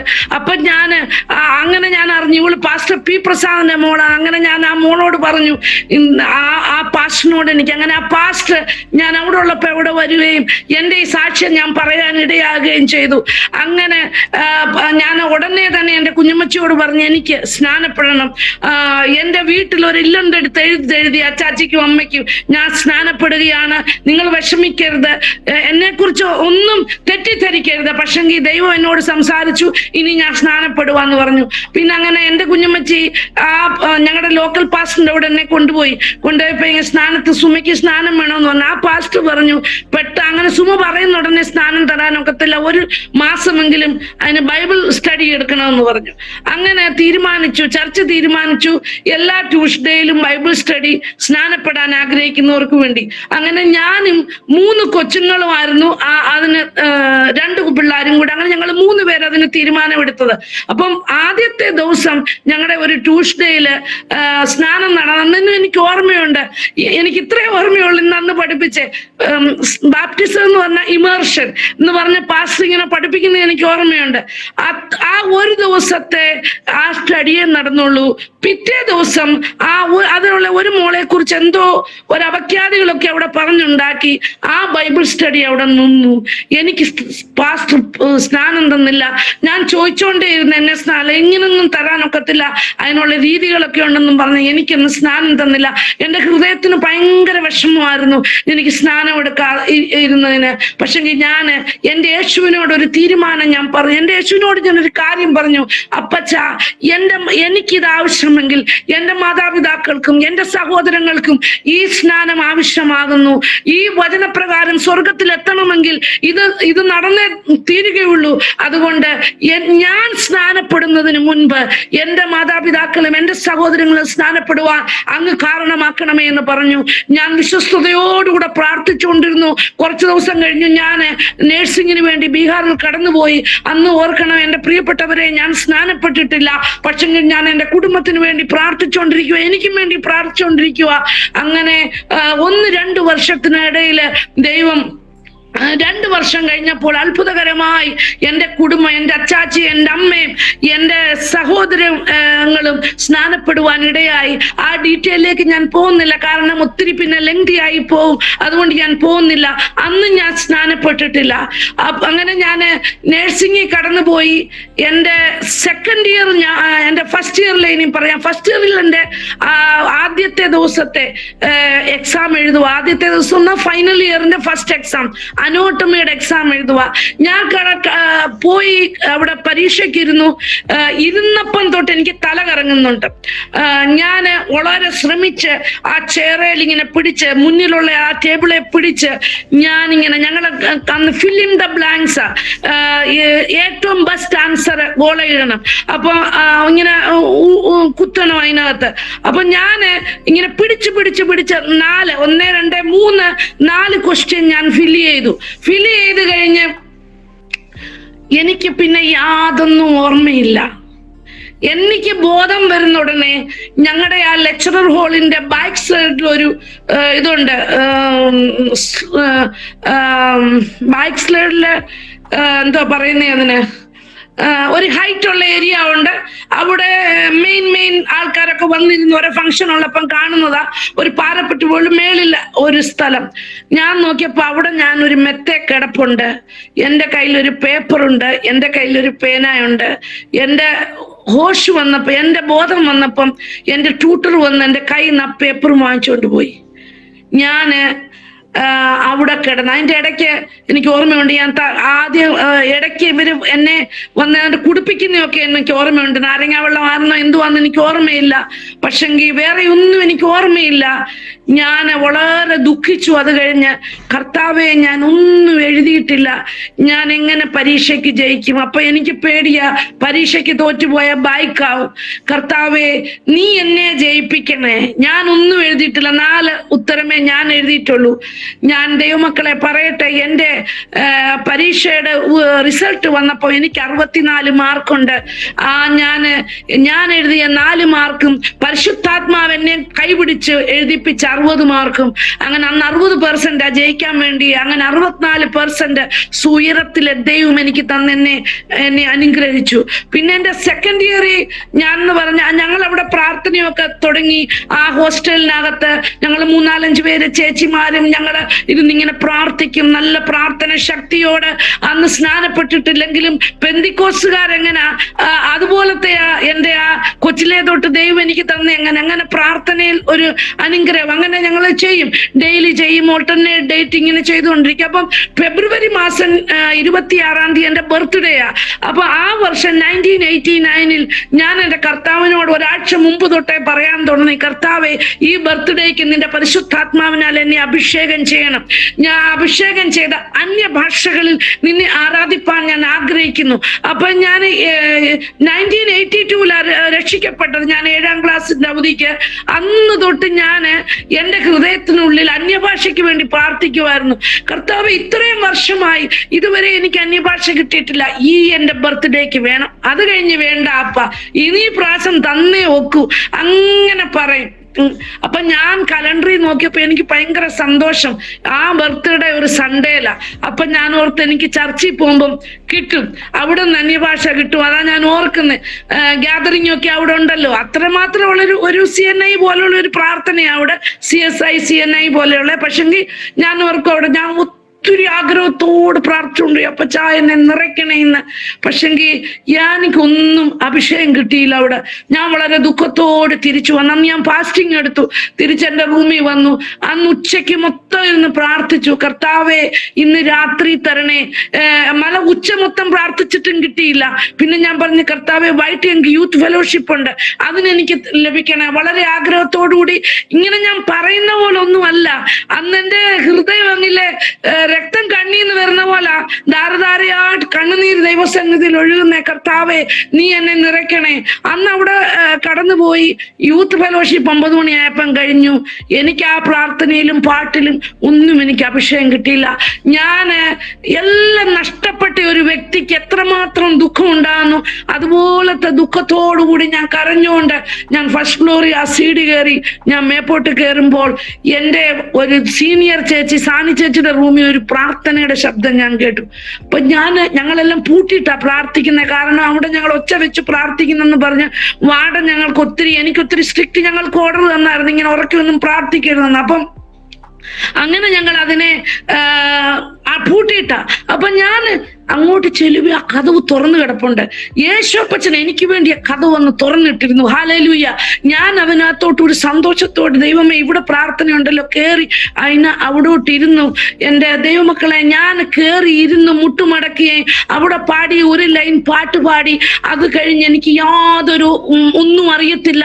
ഞങ്ങൾ രാത്രി കണ്ണു തുറന്നപ്പോ രാത്രി 2:30 ആ സമയം തൊട്ട് രാത്രി 2:30 വരെ പരിശുദ്ധാത്മാവിൽ നിറഞ്ഞ് അഭിഷേകത്താൽ ദൈവത്തെ ആരാധിക്കാനുള്ള മഹാഭാഗ്യം സ്വർഗത്തിലെ യേശുപ്പച്ചൻ എനിക്ക് തന്നു. അത് കഴിഞ്ഞ് ഞാൻ ആ അഭിഷേകം പ്രാപിച്ചതിന്റെ 4ാമത്തെ ദിവസം ലിസി ചേച്ചി എന്ന് പറഞ്ഞ ഒരു സീനിയർ 3rd ഇയറിലെ ചേച്ചിയുടെ കൂടി ഇരുന്ന് പ്രാർത്ഥിക്കുമായിരുന്നു. ആ ചേച്ചി ഇപ്പോഴും ചേച്ചി അമേരിക്കയില. അപ്പൊ ആ ചേച്ചിയുടെ റൂമിൽ നിന്ന് പ്രാർത്ഥിച്ചപ്പോ ഞാൻ പ്രാർത്ഥിച്ച് ആത്മാവിൽ ഇങ്ങനെ അഭിഷേകം, എല്ലാവർക്കും അറിയാമല്ലോ അഭിഷേകം പ്രാപിച്ചവർക്ക് ആദ്യമൊക്കെ കിട്ടുമ്പോ എന്തൊരു സന്തോഷമാ, എന്തൊരു ആനന്ദമാ. പോക്കിലും വരവിലും ബാത്റൂമിലും എല്ലാം അന്യഭാഷയാ അങ്ങനെ നടക്കുന്നേ. അപ്പൊ അന്യഭാഷയിൽ ആരാധിച്ച് എന്റെ എക്ദം ശക്തി പ്രാപിക്കുന്ന ഉടനെ ഉണ്ടല്ലോ, എന്റെ ഈ മാല കുത്തുകൊള്ളുന്ന പോലെ കുത്തുകൊള്ളുക. എന്റെ കഴുത്തല മാലയുണ്ടല്ലോ, മാലയും മോതിരവും വളയുണ്ട്, കമ്മലേ ഊരിയിട്ടുള്ളൂ, കുത്തുകൊള്ളുന്ന പോലെ കൊള്ളുക. അപ്പൊ ഞാൻ എടുത്ത് ഈ മാലയൊന്ന് പിടിച്ച് ശരിയായിട്ടിടും. പിന്നെ ഒന്ന് ആരാധിച്ച് ശക്തി വരുമ്പോ ഇത് പിന്നെയും കുത്തുകൊള്ളുക. അങ്ങനെ 4 പ്രാവശ്യം എനിക്ക് അനുഭവപ്പെട്ടു. എനിക്ക് ആരാധിച്ചു വരാനൊക്കത്തില്ല. അപ്പം കർത്താവിനോട് ഞാൻ പറഞ്ഞു, കർത്താവെ നിന്നെ സത്യത്തിലും ആത്മാവിലും ആരാധിക്കാൻ തടസ്സമാണ്, നിന്നെ ഞാൻ വലിച്ചെറിയുന്നെന്ന് പറഞ്ഞ് ഞാൻ ഒറ്റയേറെറിഞ്ഞു കട്ടുംകീഴിലോട്ട് അവിടെ ചേച്ചിയുടെ. അത് കഴിഞ്ഞ് ഇഷ്ടം പോലെ ആരാധിച്ചു, സന്തോഷമായിട്ട് ഒത്തിരി സൂചിച്ചു. അത് കഴിഞ്ഞ് മണിക്കൂറുകൾ കഴിഞ്ഞ് എണ്ണീച്ചപ്പം നോക്കി അച്ചാച്ചി വാങ്ങിച്ചു തന്ന മാലയായി, ഇത് എവിടെ എറിഞ്ഞു കളഞ്ഞ്. അത് പിന്നെ കട്ടുംകിഴിയും തപ്പിയെടുത്തുകൊണ്ട് അന്ന് എൻ്റെ മോതിരവും വളയും ഞാൻ ഊരി വെച്ചു. അന്ന് ഒരെഴുത്തെഴുതി വീട്ടില്, ഞാൻ എൻ്റെ ആഭരണങ്ങളെല്ലാം ഊരി ഞാൻ ഇനി ഒരിക്കലും ഇടത്തില്ലെന്ന് പറഞ്ഞു. അന്ന് ഞാൻ സ്നാനപ്പെട്ടിട്ടില്ല ദൈവമക്കളെ. അത് കഴിഞ്ഞ് ഞാൻ സ്നാനത്തിന് വേണ്ടി ഞാൻ ആഗ്രഹിച്ചു. ഈ 2nd ഇയർ മൊത്തം കഴിഞ്ഞു. 3rd ഇയറിൽ ഞാൻ കയറി. ആഭരണങ്ങളെല്ലാം പെട്ടിയിലുണ്ട്, വീട്ടിൽ പോയിട്ടില്ലാത്തത് കൊണ്ട് ബീഹാറിൽ എൻ്റെ പെട്ടിയിൽ ഇരിപ്പുണ്ട്. അങ്ങനെ ഞാൻ 3rd ഇയറിൽ കയറുകയും 3rd ഇയർ മൊത്തം ദുഃഖം നിറഞ്ഞ ഒരു എൻ്റെ ജീവിതത്തിൽ. കാരണം എൻ്റെ അമ്മ ഒരു നേരത്തെയും ക്യാൻസറിന്റെ അസുഖം വന്നിരുന്നു. അത് കഴിഞ്ഞ് 2nd അറ്റാക്ക് ക്യാൻസറായി വളരെ സീരിയസ് അവസ്ഥയിൽ. അപ്പം ത്രൂ ഔട്ട് എൻ്റെ 3rd ഇയർ ദുഃഖത്തിൽ, ആരംഭം മൊത്തം ദുഃഖം. അത് കഴിഞ്ഞ് മാർച്ച് മാസം 1991 മാർച്ച് 14 ആയപ്പം എൻ്റെ മമ്മി ഈ ലോകത്തിൽ നിന്ന്, എൻ്റെ അമ്മ താൻ സ്നേഹിച്ച കർത്താവിൻ്റെ അടുത്തേക്ക് 44 ഇയേഴ്സിൽ ഈ ലോകത്തിൽ നിന്ന് കടന്നുപോയി. അപ്പൊ എനിക്ക് അന്ന് എനിക്കാണെങ്കിൽ ആ വർഷം മൊത്തം, അപ്പൊ അമ്മ മരിച്ചപ്പോഴത്തെ ഒരു ടെസ്റ്റ് മണി ഉണ്ട് എനിക്ക് പറയാൻ. ആ ടെസ്റ്റ് മണി എന്ന് പറഞ്ഞാൽ നമുക്കറിയാമല്ലോ അന്ന് ഫോണില്ല. അപ്പം ഒരെഴുത്തിട്ട 10 ദിവസം കഴിഞ്ഞേ വരത്തുള്ളൂ. അപ്പൊ എന്നും ഞങ്ങൾക്ക് വൈകിട്ട് സ്റ്റഡി ടൈം ഉണ്ട്, ലെക്ചർ ഹാളിൽ ഞങ്ങൾക്ക് പോയി പഠിക്കണം. അപ്പൊ ഒരു ദിവസം ആ ദിവസം മാർച്ച് മാസം 14-ാം തീയതി എൻ്റെ അമ്മ മരിച്ച ആ സമയം സ്വർഗത്തിലെ ദൈവം എന്നെ അവിടെ വിടാതെ എന്നെ ഉറക്കി. ഞാൻ ഉറങ്ങിപ്പോയി. എൻ്റെ കൂട്ടുകാർ അവര് എന്നോട് വന്ന് എൻ്റെ റൂമിൽ ഇടിച്ചെന്നാ പറയുന്നത്, ഇത് കഥകയല്ല. പക്ഷെ എനിക്കൊന്നും അറിയത്തില്ല. ഞാൻ ഉറങ്ങിപ്പോയി. ഞാൻ അന്നേരം ഒരു സ്വപ്നം കാണുക, എൻ്റെ അച്ചാച്ചയുടെ എൻ്റെ അമ്മ പ്രാർത്ഥിച്ച് എൻ്റെ അച്ചാച്ചയുടെ മടിയിലോട്ട് തല വെക്കുന്നു. അത് കഴിഞ്ഞ് എൻ്റെ അമ്മയുടെ പ്രാണൻ പോകുന്നു. എൻ്റെ 2 സഹോദരങ്ങളും എൻ്റെ കുഞ്ഞനിയത്തി എന്ന് പത്തി പഠിക്കുക, അവരെണ്ണം തറയിലിരുന്നത് ഭയങ്കരമായിട്ട് കരയുന്നു. ഇത് കണ്ട ഞാൻ ഞെട്ടി ഉണരുന്നേ. അപ്പോഴേ എനിക്ക് മനസ്സിലായി എൻ്റെ അമ്മയ്ക്ക് എന്തോ സംഭവിച്ചു. അത് കഴിഞ്ഞ് ഞാൻ നെക്സ്റ്റ് ഡേ സ്കൂളിൽ ചെല്ലുന്ന ഉടനെ എൻ്റെ കൂട്ടുകാരൻ്റെ ഏറ്റവും ഇന്റിമേറ്റ് ഫ്രണ്ട് ആയിരുന്നു ഷിബായി ഷോയിനി. അവരും അമേരിക്കയില, 2 പേരും. അവരും ചിലപ്പോൾ ഈ സാക്ഷ്യം കേൾക്കുമായിരിക്കും. അവരെന്നോട് ചോദിച്ചു, സുമേ നീ ഇന്നലെ എന്താ വരാതിരുന്നെന്ന് ചോദിച്ചു. ഞാൻ പറഞ്ഞു ഞാൻ ഉറങ്ങിപ്പോയി. പിന്നെ അന്നേരം ഞാൻ എൻ്റെ മുഖം കണ്ടോണ്ട് അവർ ചോദിച്ചു നീ എന്തോ ഇങ്ങനെ ദുഃഖിച്ചിരിക്കുന്ന. ഞാൻ പറഞ്ഞു ഇന്നലെ ഞാനിങ്ങനെ ഒരു സ്വപ്നം കണ്ടു. എൻ്റെ എൻ്റെ അമ്മയ്ക്ക് എന്തോ അത് സ്വപ്നം, അതൊന്നും അല്ല. ഞാൻ പറഞ്ഞല്ല, എൻ്റെ അമ്മയ്ക്ക് എന്തോ സംഭവിച്ചിട്ടുണ്ട്, അത് ദൈവം എന്നെ കാണിച്ചാന്ന് പറഞ്ഞു. അങ്ങനെ അതുപോലെ 10 ദിവസം കഴിഞ്ഞപ്പം ആ ലെറ്റർ വരുന്നത്, അമ്മ ഇങ്ങനെ മരിച്ചു പോയെന്ന്. അപ്പൊ ഒന്നും നമുക്ക് കാണാനൊന്നും അന്നത്തെ കാലത്ത് ഒരു ഇതുമില്ല, കണ്ടുമില്ല, മരിച്ച ഡെഡ് ബോഡി ഒന്നും കാണാനിടയായില്ല. പക്ഷെങ്കിൽ ആ വർഷം മൊത്തം എൻ്റെ ഇങ്ങനെ ദുഃഖത്തിൽ കൂടെ കഴിഞ്ഞതുകൊണ്ട് എനിക്കൊന്നും പഠിക്കാൻ കഴിഞ്ഞില്ല. ഞാൻ പുസ്തകം എടുക്കുമ്പം എനിക്ക് എൻ്റെ അച്ചാച്ചിയെ എൻ്റെ അനിയത്തിമാരെയാ ഓർമ്മ വരുന്നത്. അതുകൊണ്ട് എനിക്കൊന്നും പഠിക്കാൻ കോൺസെൻട്രേഷൻ എനിക്ക് കിട്ടുന്നില്ല. പിന്നെ ഞാൻ ജോലിക്ക് പോകും, പകുതി സമയം ഡ്യൂട്ടിയും പകുതി സമയം സ്റ്റഡി ആണല്ലോ. ആ സമയത്ത് പോയി ജോലി ചെയ്യും മനസ്സോടെ, ഒത്തിരി ഇഷ്ടമാണ് പേഷ്യന്റിന് കെയർ കൊടുക്കാൻ, മനസ്സോട് ചെയ്യും. പക്ഷെങ്കിൽ എനിക്ക് പഠിക്കാൻ പറ്റാത്തത് കൊണ്ട് ഞാൻ എന്നും പ്രാർത്ഥിക്കുന്ന ഒരു പ്രാർത്ഥനയുണ്ടായിരുന്നു, കർത്താവേ 5 അപ്പത്തെ 2 മീനെയും നീ വാഴ്ത്തി അനുഗ്രഹിച്ച് 5000 പേർ കൊടുത്ത് നീ ഇത്രയും കൊട്ട 12 കൊട്ട അത് നിറച്ചെടുത്തെങ്കിൽ കർത്താവെ, അല്പമായി കടല് പോലെ പഠിക്കാൻ കിടക്കുന്ന എനിക്ക് ഞാൻ ഇത്രേ പഠിച്ചിട്ടുള്ളൂ. എന്നെ കർത്താവെ പരീക്ഷയ്ക്ക് തോക്കാനിടയാകാതെ ഞാൻ ജയിക്കാനിടയാകണേ. നിന്റെ അത്ഭുത കരങ്ങളാൽ നീ എന്നെ ജയിപ്പിക്കണേ. ഞാൻ അത്ഭുതം പറയട്ടെ എൻ്റെ ദൈവമക്കളെ, എൻ്റെ 3rd ഇയറിലെ റിസൾട്ട് വന്നപ്പം ഞാൻ ആ ബാച്ചില് ഞാൻ ടോപ്പർ ആയിരുന്നു. 3rd ഇയറില് ഞാൻ അതിന്റെ മുന്നിലും അതിന്റെ പുറകിലും ടോപ്പർ ആയിട്ടില്ല. ഞാനാണെങ്കിൽ 3rd ഇയർ 4ാമത്തെ സ്ഥാനം 5ാമത്തെ സ്ഥാനം കിട്ടിയിരുന്ന എന്നെ, വർഷം മൊത്തം പഠിക്കാതിരുന്ന എന്നെ എൻ്റെ സ്വർഗത്തിലെ ദൈവം അങ്ങനെ അത്ഭുതം എനിക്ക് പ്രവർത്തിച്ചു. അത് കഴിഞ്ഞിട്ട് ഞാൻ 4th ഇയർ ആയപ്പം ഞാൻ 18 വയസ്സ് തൊട്ട് എൻ്റെ ലൈഫ് പാർട്ട്ണറിന് വേണ്ടി ഞാൻ പ്രാർത്ഥിക്കുന്നുണ്ടായിരുന്നു. കർത്താവെ, നീ എനിക്ക് ഒരു ലൈഫ് പാർട്ട്ണറിനെ തരുന്നെങ്കിൽ നിന്നെ അറിയുന്ന ഒരു വ്യക്തി ആയിരിക്കണം, നിന്റെ വേല ചെയ്യുന്ന ഒരു വ്യക്തി ആയിരിക്കണം. അന്ന് മർത്തോമായിലായിരുന്നപ്പം അങ്ങനെ പ്രാർത്ഥിക്കുമായിരുന്നു.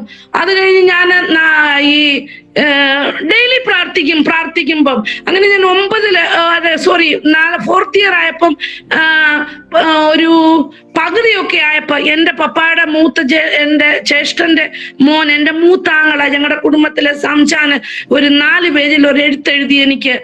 ആ എഴുതി ഞാൻ തുറന്നു വായിച്ചപ്പോ അതിൽ മൊത്തം എൻ്റെ കല്യാണത്തെ കുറിച്ചാ. നിന്റെ കല്യാണം ഞങ്ങളെല്ലാം ഫിക്സ് ചെയ്തു അമേരിക്കയിൽ, ആ ചെറുക്കന്.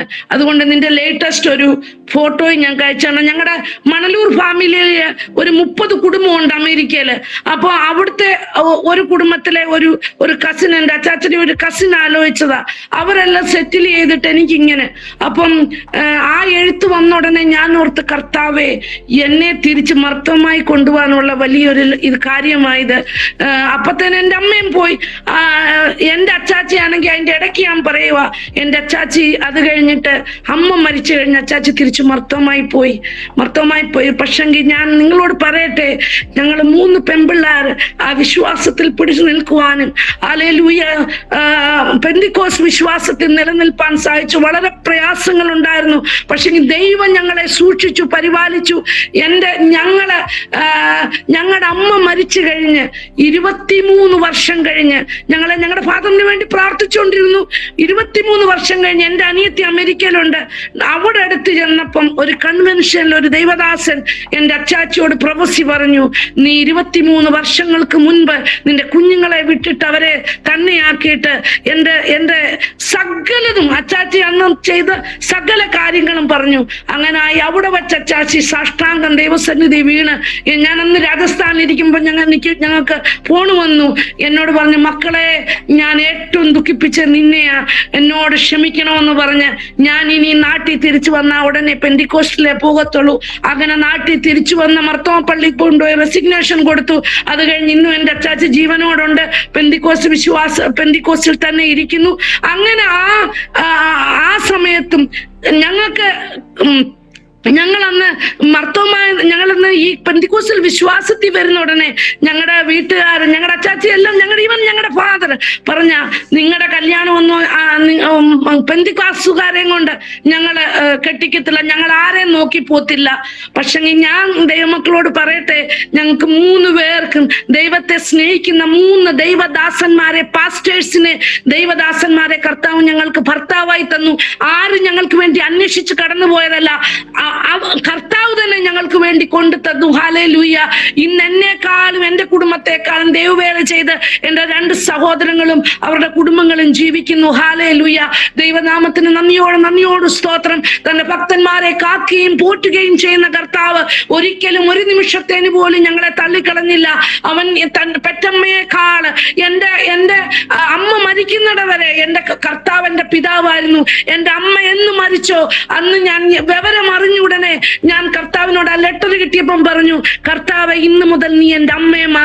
അന്ന് മുതൽ എൻ്റെ അപ്പനും എൻ്റെ അമ്മയുമായി കൂടെ ഇരുന്ന് എന്നെ വഴി നടത്തിയവനായ സർവശക്തനായ ദൈവം ഒരിക്കലും കൈവിടാത്തവനാകുന്നു മക്കളെ. അത് മാത്രമേ എനിക്ക് പറയാനുള്ളൂ. അത് കഴിഞ്ഞ് എൻ്റെ ആ 3rd ഇയർ ആ എഴുത്ത് കിട്ടിയപ്പം ഞാൻ പൊട്ടി കരഞ്ഞു. ഞാൻ പറഞ്ഞു, കർത്താവേ, അനേകർക്ക് നീ ദർശനങ്ങളെ കാണിച്ചു കൊടുത്തിട്ടുണ്ട്. അവരുടെ ഭർത്താക്കന്മാര് ഏതാവും, അവരുടെ ഭാര്യമാരേതാവും, അനേക പുസ്തകങ്ങൾ ഞാൻ പഠിച്ചിട്ടുണ്ട്. ദൈവമേ, നീ തരുവാനുള്ള ആ ദൈവദാസനെ നീ എന്നെ കാണിക്കണം. അങ്ങനെ ഞാൻ ആ സമയങ്ങളിലൊക്കെ 7 വിഷയം എഴുതിയിട്ട് പ്രാർത്ഥിക്കുമായിരുന്നു. വീട്ടിലെ മൂത്തതായിരിക്കണം, മർത്തോമായി പെന്തിക്കോസി വന്നതായിരിക്കണം, ഏറ്റവും അധികം ദൈവത്തെ സ്നേഹിക്കുന്നതായിരിക്കണം, അങ്ങനെ ഞാൻ എന്നെ കുറിച്ച് കറുത്തതായിരിക്കണം, അങ്ങനെ പറഞ്ഞ് പല വിഷയങ്ങൾ വെച്ച് ഞാൻ 7 വിഷയങ്ങൾ പറഞ്ഞിങ്ങനെ എഴുതിയിട്ട് പ്രാർത്ഥിക്കുമായിരുന്നു. അപ്പൊ ഞാൻ എൻ്റെ കർത്താവിനോട് പറഞ്ഞു, കർത്താവേ, നീ എനിക്ക് ദർശനം കാണിക്കണം. ആരാണ് എൻ്റെ ഭർത്താവാകേണ്ടത്? അഥവാ എൻ്റെ വീട്ടുകാർ കൊണ്ടുവരുമ്പോൾ നീ കാണിച്ച വ്യക്തിയാണെങ്കിൽ തീർച്ചയായും ഞാൻ പറയും. നീ കാണിച്ച വ്യക്തി അല്ലെങ്കിൽ അതെനിക്ക് അക്സെപ്റ്റ് ചെയ്യാൻ കഴിയത്തില്ല. അപ്പൊ ഞാൻ അങ്ങനെ പ്രാർത്ഥിച്ചു. 6 മാസം പിന്നിട്ടു. എൻ്റെ എൻ്റെ 3rd ഇയർ 4th ഇയർ കഴിയുന്നതിന് കുറച്ചു ദിവസം മുമ്പേ ഞാനൊരു 3 ദിവസം ഉപവാസ പ്രാർത്ഥന ഇരിക്കുമ്പോൾ ദൈവത്തിന്റെ പരിശുദ്ധാത്മാവ് എൻ്റെ ഹസ്ബൻഡിനെ എന്നെ കാണിച്ചു. അപ്പൊ എൻ്റെ ഹസ്ബൻഡ് പറഞ്ഞ എൻ്റെ വീട്ടിൽ നിന്ന് 4 കിലോമീറ്റർ ദൂരേ ഉള്ളൂ. അപ്പം ഞാൻ ഓർത്ത്, കർത്താവ്, ഇത് വേറെ ഒരാള്, അപ്പൊ ആ അമേരിക്കയിലെ എനിക്കുള്ളതല്ല. അപ്പൊ ഞാൻ ആ പ്രാർത്ഥിച്ച 7 കാര്യങ്ങൾ എൻ്റെ ഈ ഹസ്ബൻഡിനുണ്ട്. ഞങ്ങൾക്കറിയാവുന്ന ഒരു കുടുംബമാണ്. പക്ഷെങ്കിൽ അവരുടെ വീട്, ഞാൻ അന്നേരം ഫസ്റ്റ് ദർശനം കണ്ടപ്പം ഞാൻ കർത്താപ്പച്ചനോട് പറഞ്ഞു, കർത്താവ്, ഇതൊന്നും ഒരിക്കലും നടക്കത്തില്ല. കാരണം അവർക്ക് ഭയങ്കര സാമ്പത്തികമുണ്ട്. ഞങ്ങളുടെ വീട്ടിൽ സാമ്പത്തികമായി യാതൊന്നുമില്ല. എൻ്റെ അച്ചാച്ചിക്ക് അവർക്ക് കൊടുക്കാനൊന്നുമില്ല. ഒരിക്കലും ഇത് നടക്കത്തില്ല. പിന്നെ ഞാൻ ഓർത്തു, ഒന്ന് പറഞ്ഞു കളയാ. എന്നാൽ ആരോട്? ഞാൻ യേശുപ്പച്ചനോട് ചോദിച്ചു, ഞാൻ എൻ്റെ അച്ചാച്ചിയോടൊന്ന് പറയട്ടെ. എൻ്റെ യേശു ഒന്ന് എന്നോട് വിലക്കി പറഞ്ഞു, ഇത് സംഭവിക്കുന്നിടം വരെ ആരോടും പറയെന്ന് പറഞ്ഞു.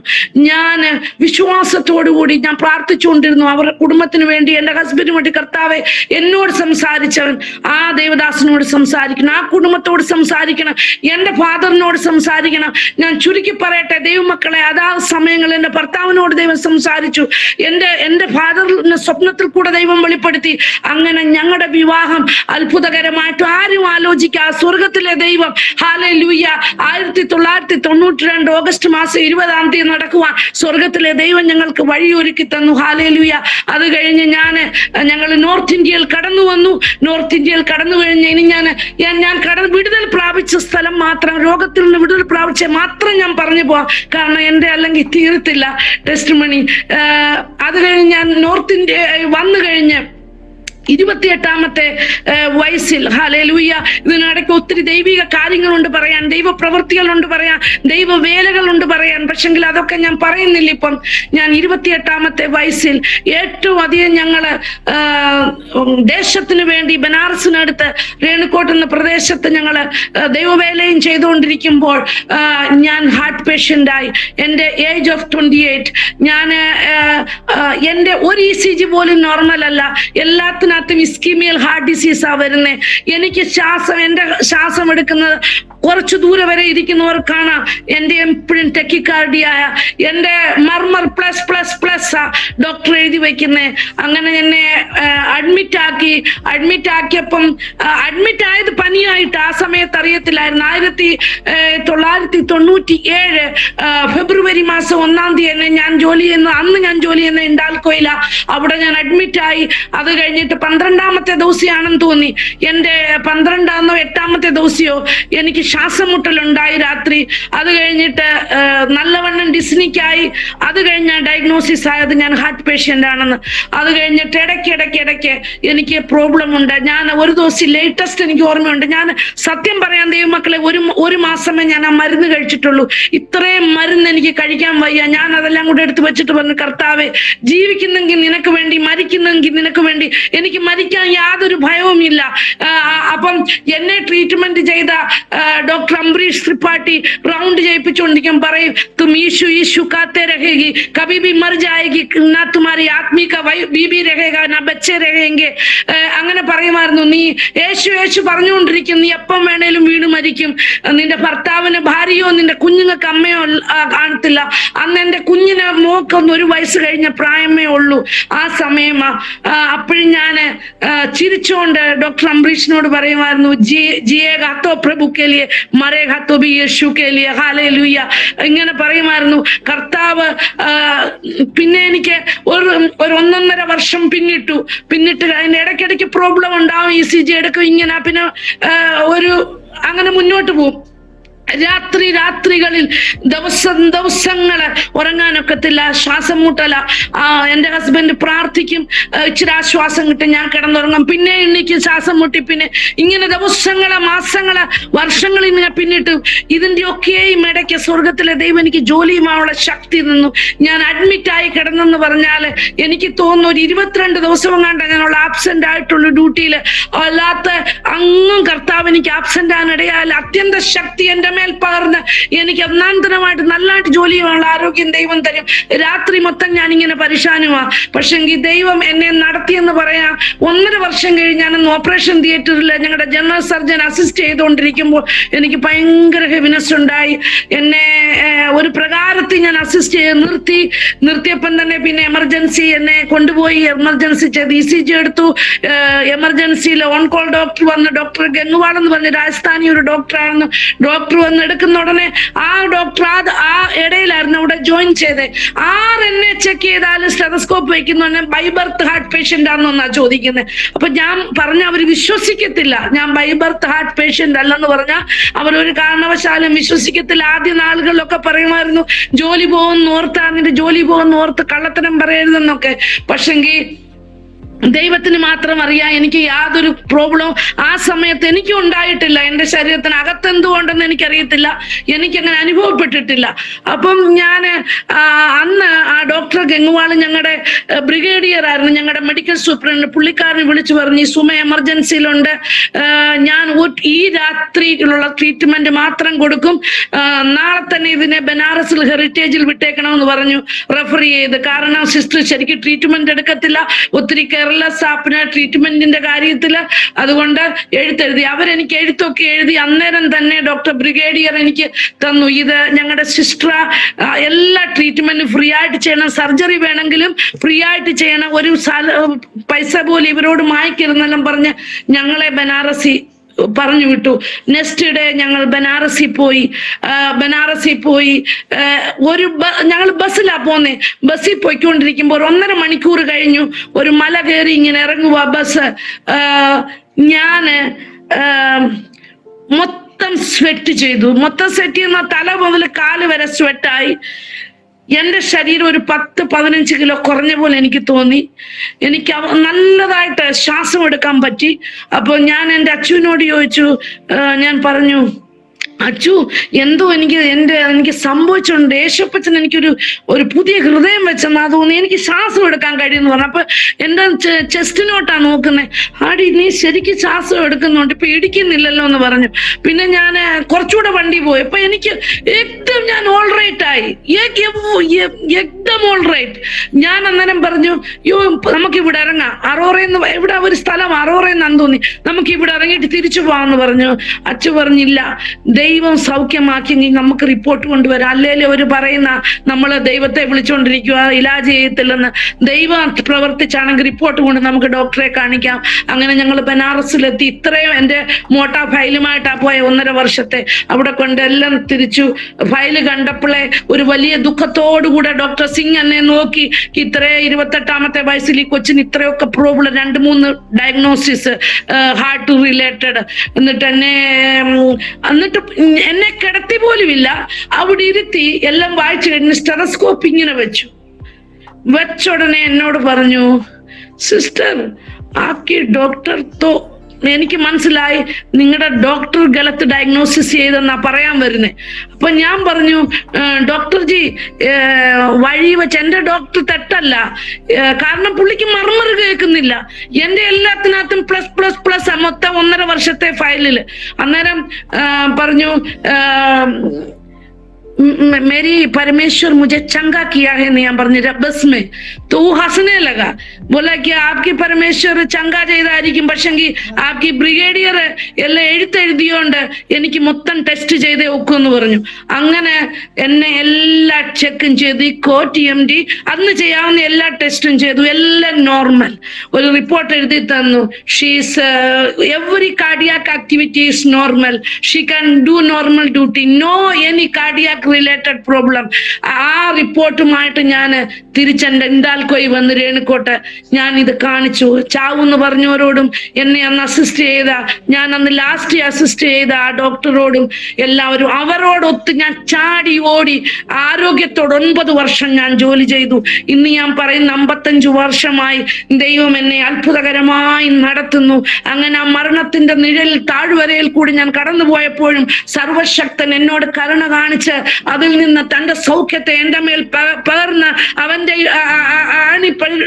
അവൻ അടിയേറ്റ ആ അടിയുടെ ആ പാടുകളാൽ അവൻ എനിക്ക് സൗഖ്യം തന്നു. ഹല്ലേലൂയ. നന്ദിയോട് ദൈവത്തെ സ്തുതിക്കുകയാണ് ഈ സമയം വീണ്ടും. അത് കഴിഞ്ഞും എനിക്ക് ചിക്കൻ പോക്സ് വന്നു, എനിക്ക് ഗ്ലാൻഡ് TV വന്നു. ഇതെല്ലാം പറയുമ്പം എന്റെ ദൈവമക്കളെ എളുപ്പം അത് വന്നു ഇത് വന്നു. പക്ഷെ ശരീരത്തിൽ കൂടി അവസ്ഥകളൊക്കെ കടന്നു പോകുമ്പോൾ വളരെയധികം പ്രയാസങ്ങൾ. അതുപോലെ എനിക്ക് ഗ്യാസ്ട്രൈറ്റിസ് ആയി, സിവിയർ ഗ്യാസ്ട്രൈറ്റിസ് എന്ന് പറഞ്ഞാൽ എനിക്ക് പൈലോറിക് ഇറോഷൻ ആയിരുന്നു. 6 months ഞാൻ അതിന്റെ ട്രീറ്റ്മെന്റ് എടുത്തു, എൻഡോസ്കോപ്പി ചെയ്തു. അതിൽ നിന്നും കർത്താപ്പച്ചൻ എനിക്ക് ഹീൽ ചെയ്തു തന്നു. അത് കഴിഞ്ഞ് ഞാൻ ഡയബറ്റിക് ആയി, ഹൈപ്പർടെൻസീവായി. അത് കഴിഞ്ഞ് എനിക്ക് യുവൈറ്റിസ് എന്നൊരു രോഗം എന്റെ കണ്ണിന് പിടിച്ചു, 2 കണ്ണുകൾക്കും. അത് 1000-ൽ ഒരുത്തർക്ക് വരുന്ന ഒരാൾക്ക് വരുന്ന രോഗം. അങ്ങനെ അത് വന്നാൽ ഏത് സമയത്തും മനുഷ്യന് ബ്ലൈൻഡ് ആയി പോവാം. അപ്പൊ അന്ന് എന്നെ 2013 ഡിസംബറിലാണ് എനിക്കിത് തുടങ്ങിയത്. ഞാൻ അന്ന് രാജസ്ഥാനിൽ വെച്ച ആ സമയത്ത് തുടങ്ങി. അന്ന് എന്നോട് ഡോക്ടർ പറഞ്ഞു, പിന്നെ നീ എപ്പം വേണേലും ഇമ്മീഡിയറ്റ്ലി ബ്ലൈൻഡ് ആവാം, ഇമ്മീഡിയറ്റ്ലി നിന്റെ കമ്മർ, നിന്റെ ബാക്ക് ഇങ്ങനെ ബെൻഡ് ആയിപ്പോവാം, കുബടാന്ന് പറയും ഇന്ത്യയിലൊക്കെ. അങ്ങനെ ആയിപ്പോ, നീ കൂനി ആയിപ്പോ, അങ്ങനെ സംഭവിക്കാം. പക്ഷെങ്കിൽ ഇത്രയും വർഷമായി, ഇന്ന് 2024 ഇന്ന് വരെ എന്റെ കർത്താവ് എനിക്ക് ബ്ലൈൻഡ് ആകാനിടയായില്ല, കൂനിയായിപ്പാനിടയായില്ല. സ്വർഗസ്നായ പിതാവ് സകലവിധമായ രോഗത്തിന്റെ മധ്യത്തിൽ കൂടെയും അതിന്റെ അത്യന്ത ശക്തി എന്നിലേക്ക് പകർന്നുകൊണ്ട് അവൻ എന്നെ നിത്യം ഓരോ ദിവസവും അവൻ നടത്തിക്കൊണ്ടിരിക്കുന്നു. അത് കഴിഞ്ഞ് എനിക്ക്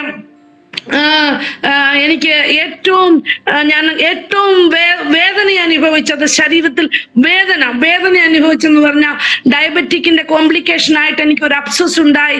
അബ്സസിന്റെ മുഖേന ആ അബ്സസ് എനിക്ക് ഓപ്പറേഷൻ ചെയ്തു. അതെന്റെ കോംപ്ലിക്കേറ്റഡ് ആയി. എനിക്ക് അനോറെക്ടൽ ഫിസ്റ്റുളയായിട്ട് അതിന് 4 പ്രാവശ്യം സർജറി നടന്നു. 4 പ്രാവശ്യവും അതിൽ 3 പ്രാവശ്യം സർജറി ചെയ്തു. ആയില്ല.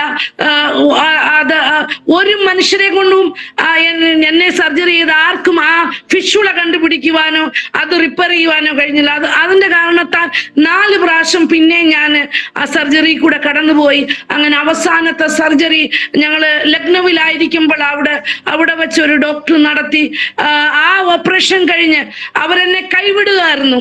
അപ്പം ഓർത്തോണം, ഒരു സ്ത്രീക്ക് ഇത്രമാത്രം ശരീരത്തിൽ വേദനയുണ്ടെങ്കിൽ എങ്ങനെ സഹിക്കും? ഞാൻ ഏറ്റവും അധികം ഷെയിംഫുൾ, എനിക്ക് എത്ര നാണമുള്ള ഒരു വ്യക്തിയായിരുന്നു. പക്ഷെങ്കിൽ എനിക്ക് എത്ര പ്രാവശ്യം പോയി ഡോക്ടർമാരുടെ അടുത്ത് എനിക്ക് ഇങ്ങനെ ഈ രോഗം ഇതുകൊണ്ട് എനിക്ക് പോകേണ്ടി വന്നു. ഒത്തിരി പ്രയാസത്തിൽ കൂടെ കടന്നുപോയെങ്കിലും സ്വർഗത്തിലെ ദൈവം അന്നും എന്നെ കാണുന്ന മനുഷ്യർക്കറിയത്തില്ല ഞാൻ ഇത്രമാത്രം ഇതിൽ കൂടാതെ കടന്ന്. എപ്പോഴും എന്നെ കാണുമ്പോൾ ഒരു ചിരിക്കുന്ന സിസ്റ്റർ, എപ്പോഴും മുഖത്ത് സന്തോഷമുള്ള ഒരു സിസ്റ്റർ. ആർക്കും അറിയത്തില്ല ഈ സിസ്റ്ററിന്റെ ഉള്ളിലെ കരച്ചില്.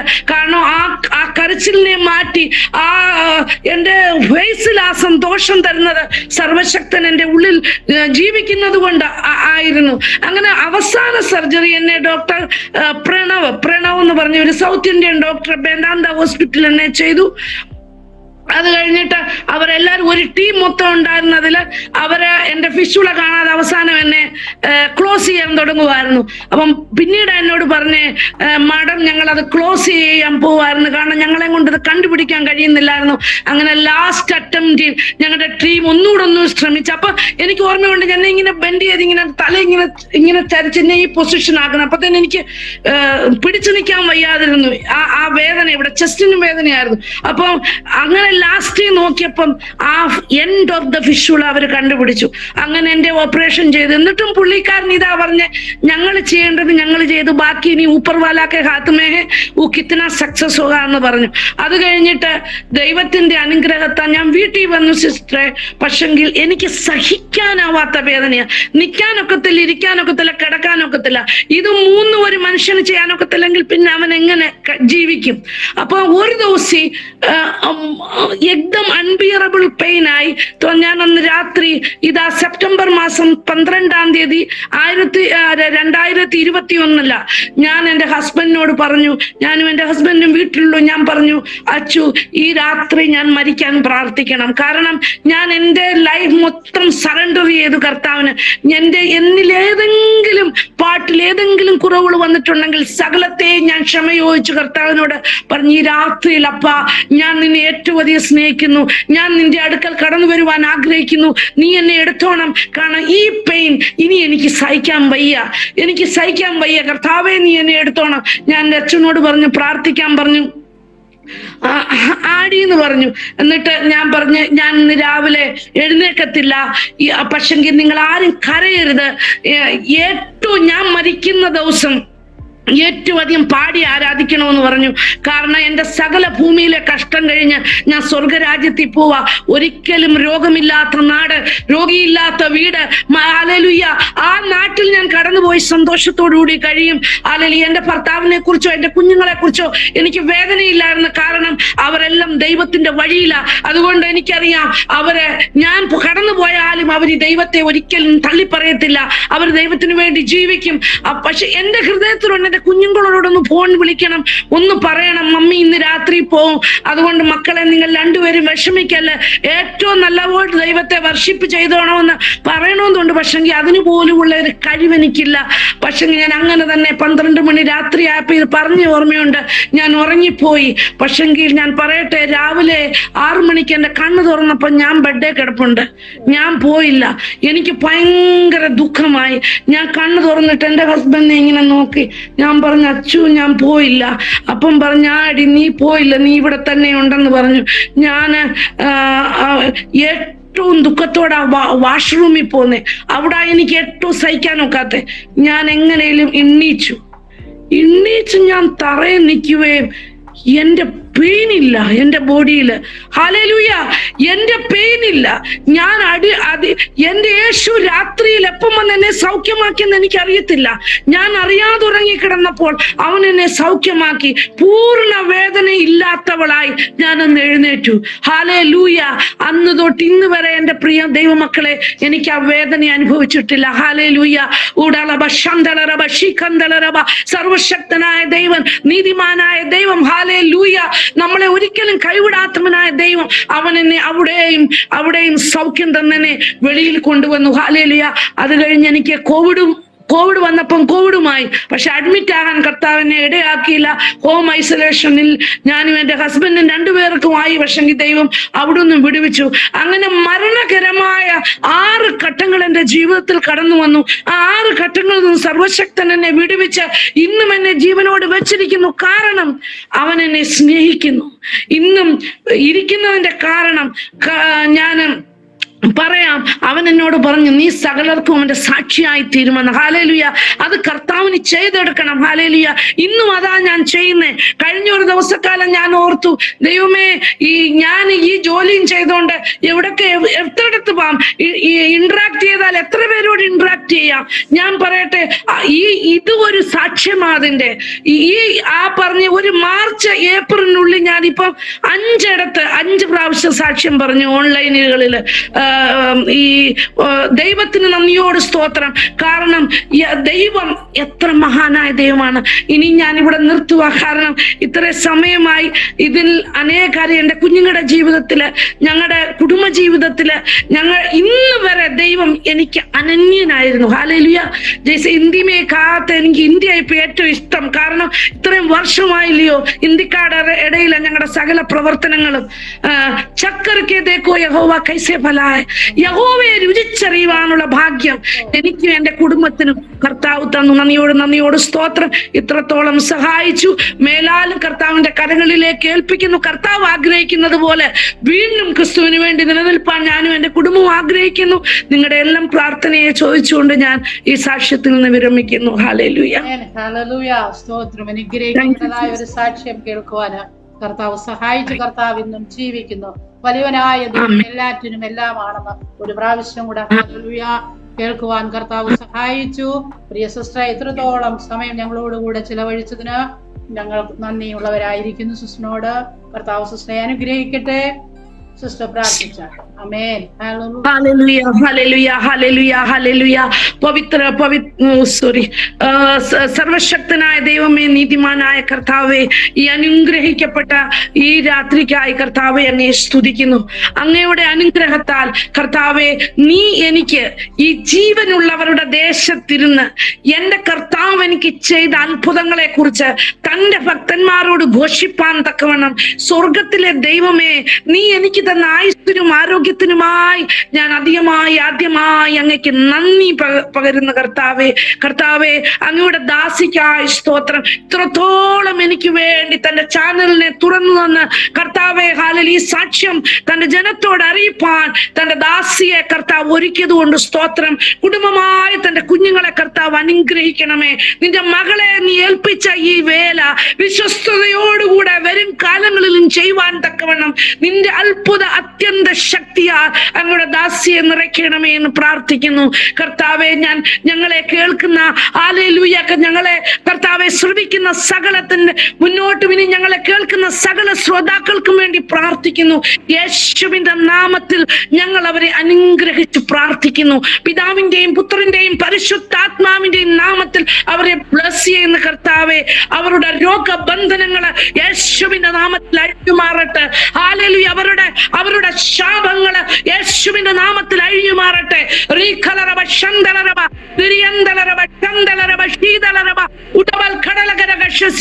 യേശുവിന്റെ നാമത്തിൽ പാപത്തിൽ നിന്ന് മുക്തി പ്രാപിക്കുക, ശാപത്തിൽ നിന്ന് മുക്തി പ്രാപിപ്പാൻ കർത്താവെ ഓരോരുത്തരെയും അങ്ങ് ഇടയാക്കി തീർക്കണമേ. ഇന്ന് വരെയും നിന്നെ അറിയാത്ത ആരെങ്കിലും ഈ സാക്ഷ്യം കേൾക്കുന്നുണ്ടെങ്കിൽ പിതാവായ ദൈവമേ, തന്റെ പുത്രനായ യേശു ക്രിസ്തുവിങ്കലേക്ക് അവരെ ആകർഷിക്കണമേ. കാരണം നിന്നെ സ്വന്തം രക്ഷിതാവായി സ്വീകരിച്ച നീ ഈ ഭൂമിയിൽ കടന്നു വന്നു, ഞങ്ങൾക്ക് വേണ്ടി കർത്താവെ മരിച്ചു, അടക്കപ്പെട്ടു, 3-ാം ദിവസം ഉയർത്തെഴുന്നേറ്റു. ഇത് വിശ്വസിച്ച് സ്നാനപ്പെടുന്നവർക്ക് മാത്രമേ ഈ ഭൂമിയിൽ കർത്താവെ രക്ഷയുടെ രക്ഷയുള്ളല്ലോ. അവർക്ക് മാത്രമേ നിന്റെ സ്വർഗീയ ആസ്ഥാനത്ത് എത്തുവാൻ കഴിയുള്ളല്ലോ. ആകയാൽ ഞങ്ങളെ കേൾക്കുന്ന ആരെങ്കിലും ഇന്ന് വരെ ഈ അനുഭവത്തിൽ കടന്നു വന്നിട്ടില്ല എങ്കിൽ യേശുവിനെ സ്വന്തം രക്ഷിതാവായി സ്വീകരിച്ച് ഹല്ലേലൂയ നിന്നോട് ചേരുവാനുള്ള മഹാഭാഗ്യം തന്നെ മക്കൾക്ക് കൊടുക്കണമേ. കർത്താവേ, bless each and everyone Lord. Hallelujah. എല്ലാവരും അനുഗ്രഹിക്കപ്പെടട്ടെ. കർത്താവ് പ്രാർത്ഥന കേട്ടതിന് സ്തോത്രം. വേഗം ഞങ്ങളെ ചേർക്കുവാൻ കടന്നു വരുന്ന യേശുവിന്റെ ധന്യനാമത്തിൽ തന്നെ. ആമേൻ, ആമേൻ, ആമേൻ, ആമേൻ. ദേവദാസി, കർത്താവ് സഹായിക്കട്ടെ. ആമേൻ. Thank you sister. സ്തോത്രം.